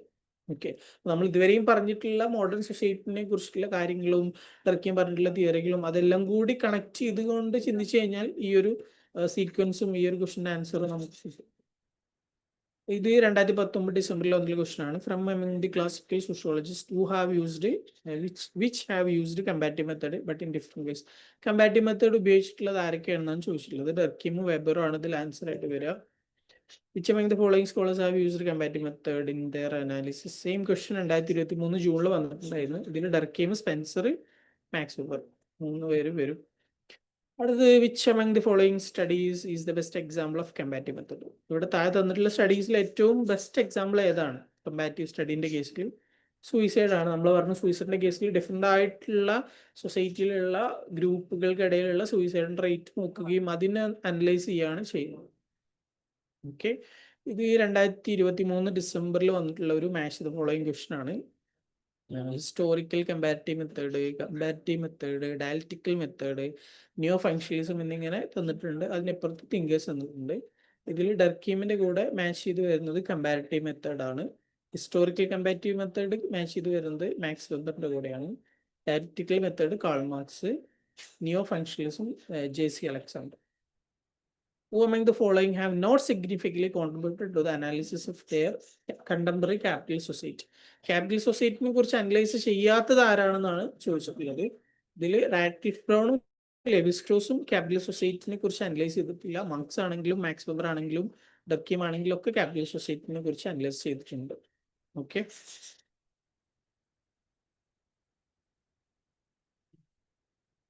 ഇത് 2024 ജൂണിൽ വന്നിട്ടുള്ള ക്വസ്റ്റൻ ആണ്. ഒരു മാച്ച് ദ ഫോളോയിങ് ക്വസ്റ്റൻ ആണ്. ഇതിൽ സൂയിസൈഡ് ആണ് ഡർക്കീമിന്റെ സ്റ്റഡി ആയിട്ട് വരുന്നത്. ഡർക്കീം സൂയിസൈഡിൽ ചെയ്യുന്നത് കമ്പാരിറ്റീവ് സ്റ്റഡിയാണ്, കമ്പാരിറ്റീവ് മെത്തേഡാണ്. ഓക്കെ, ഇതിൽ Protestant ethics and spirit of ക്യാപിറ്റലിസത്തിൽ ഉപയോഗിച്ചിട്ടുള്ളത് ഹിസ്റ്റോറിക്കൽ കമ്പാരിറ്റീവ് മെത്തേഡ് എന്നുള്ള ഒരു അപ്രോച്ചാണ്. ഓക്കെ, ആൻഡമാൻ ഐലൻഡേഴ്സ് എന്നുള്ള സ്റ്റഡി അതിൽ ഫങ്ഷണൽ മെത്തേഡാണ്. ഗെറ്റിംഗ് എ ജോബ് എന്നുള്ള സ്റ്റഡിയിൽ നെറ്റ്വർക്ക് അനാലിസിസ് ആണ്. ഓക്കെ, ഇതിൽ ആൻഡമാൻ ഐലൻഡേഴ്സ് റാഡ്ക്ലിഫ് ബ്രൗണിന്റെ വർക്കാണ്. Getting a job Marks a Granovetter എന്ന സ്കോളറിന്റെ വർക്കാണ്. അപ്പൊ ഇവിടെ ഓപ്ഷനിൽ വന്നതുകൊണ്ട് ജസ്റ്റ് ആഡ് ചെയ്താണ് കേട്ടോ. ഓക്കെ, 2024 ഡിസംബറിൽ വന്നിട്ടുള്ള ക്വസ്റ്റൻ ആണ്. ഇതിൽ സ്ട്രക്ചറലിസം, ഫെമിനിസം, ഫങ്ഷണലിസം, സിംബോളിക് ഇന്ററാക്ഷനിസം ഇങ്ങനെയുള്ള പെർസ്പെക്റ്റീവുകൾ തന്നിട്ടുണ്ട്. അത് ഏതൊക്കെ തിങ്കറിനോടാണ് മാച്ച് ആവുക എന്നുള്ളതും ചോദിച്ചിട്ടുണ്ട്. ഓക്കെ, അപ്പൊ structuralism Levi Strauss, feminism Julia Mitchell, functionalism Emile Durkheim, symbolic interactionism Goffman. Okay, അപ്പൊ ഇതൊക്കെയാണ് ഡർക്കീം റിലേറ്റഡ് ആയിട്ടുള്ള questions.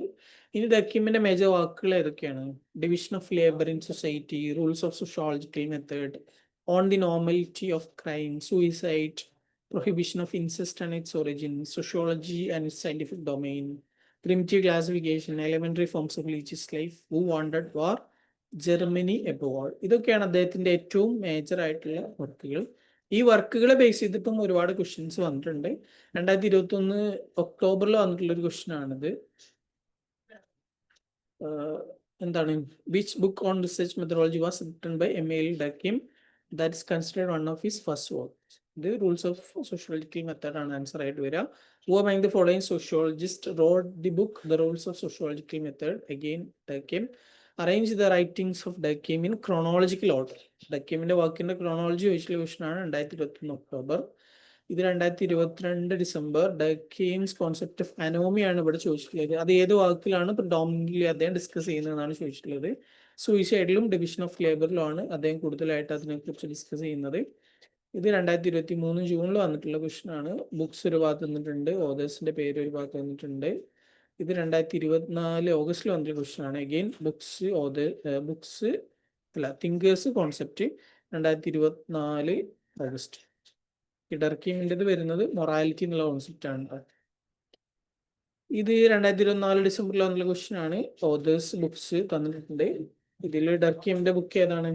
Elementary forms of religious life എന്ന ബുക്ക്. ഓക്കെ, അപ്പൊ ഇത്രയുമാണ് നമുക്ക് മാത്സ് പേപ്പർ എല്ലാം മാറിപ്പോയതാണ്. എംഎൽ ഡർക്കിയം റിലേറ്റഡ് ആയിട്ട് മനസ്സിലാക്കേണ്ടത് അദ്ദേഹത്തിന്റെ പ്രധാനപ്പെട്ട കോൺസെപ്റ്റുകൾ നമ്മൾ ജസ്റ്റ് ഒന്ന് റിവൈൻഡ് ചെയ്യാം.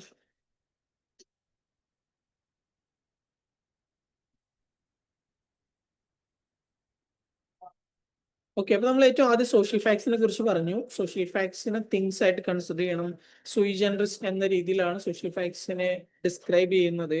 അതിന്റെ 4 ക്യാരക്ടറിസ്റ്റിക്സ് നമ്മൾ പറഞ്ഞു. എക്സ്റ്റേണാലിറ്റി, കൺസ്ട്രെയിന്റ്, ഇൻഡിപെൻഡൻസ്, ജനറാലിറ്റി എന്നിങ്ങനെയാണ് 4 ക്യാരക്ടറിസ്റ്റിക്സ്. മെറ്റീരിയൽ സോഷ്യൽ ഫാക്ട്സ് ഉണ്ട്. ടാഞ്ചിബിൾ ആയിട്ടുള്ള കാര്യങ്ങളെയാണ് മെറ്റീരിയൽ സോഷ്യൽ ഫാക്ട്സ് എന്ന് പറയുന്നത്. നമുക്ക് എംപിരിക്കലി ഒബ്സർവ് ചെയ്യാൻ പറ്റുന്ന കാര്യങ്ങളായിരിക്കും. നോൺ മെറ്റീരിയൽ സോഷ്യൽ ഫാക്ട് എന്ന് പറഞ്ഞാൽ അബ്സ്ട്രാക്ട് ആയിട്ടുള്ള കാര്യങ്ങളാണ്. അതിൽ 4 പ്രധാനപ്പെട്ട കാര്യങ്ങളാണ് നമ്മൾ ഡിസ്കസ് ചെയ്തത്. Morality, collective conscience, collective representations, social currents. ഇങ്ങനെ 4 കാര്യങ്ങളാണ് നോൺ മെറ്റീരിയൽ സോഷ്യൽ ഫാക്ട്സിൽ നമ്മൾ ഡിസ്കസ് ചെയ്തത്. പിന്നെ normal social fact, pathological social fact എന്നുള്ള ഒരു കോൺസെപ്റ്റ് നമ്മൾ ഡിസ്കസ് ചെയ്തു. ക്രൈം നോർമൽ ആണോ എന്ന് ചോദിച്ചാൽ നോർമൽ ആണ്, പക്ഷേ high level of crime abnormal ആണ് നമ്മൾ പറഞ്ഞു. പിന്നെ നമ്മൾ പറഞ്ഞ എന്താണ്, ഡിവിഷൻ ഓഫ് ലേബർ ആണ്. ഡിവിഷൻ ഓഫ് ലേബറിനെ കുറിച്ച് ഡർക്കിയം എന്താണ് പറഞ്ഞതെന്നുള്ളതും, ഡിവിഷൻ ഓഫ് ലേബർ കൂടുന്നതിന് വോളിയം ഓഫ് പോപ്പുലേഷനും മെറ്റീരിയൽ ഡെൻസിറ്റിയും ഡൈനാമിക് ഡെൻസിറ്റിയും ഒക്കെ കാരണമാകുന്നു എന്നുള്ളത് പറഞ്ഞു. പിന്നെ നമ്മൾ മെക്കാനിക്കൽ സോളിഡാരിറ്റി, ഓർഗാനിക് സോളിഡാരിറ്റി എന്നുള്ള കോൺസെപ്റ്റ് പറഞ്ഞു. പ്രിമിറ്റീവ് സൊസൈറ്റിയിൽ മെക്കാനിക്കൽ സോളിഡാരിറ്റി ആയിരിക്കും, ഓർഗാനിക് സോളിഡാരിറ്റി മോഡേൺ സൊസൈറ്റിയിലായിരിക്കും. പിന്നെ ഡിവിഷൻ ഓഫ് ലേബറിന്റെ അബ്നോർമൽ വേർഷൻസ് 3 പറഞ്ഞു. പിന്നെ നമ്മൾ എന്താ പറഞ്ഞത്, റിപ്രസീവ് ലോസ്, റെസ്റ്റിറ്റ്യൂട്ടീവ് ലോസ്, അതിന്റെ ഡിഫറൻസ് പറഞ്ഞു. ലീഗൽ സിസ്റ്റത്തിൽ പ്രിമിറ്റീവ് സൊസൈറ്റി മോഡേൺ സൊസൈറ്റി തമ്മിലുള്ള ഒരു ഡിഫറൻസ്.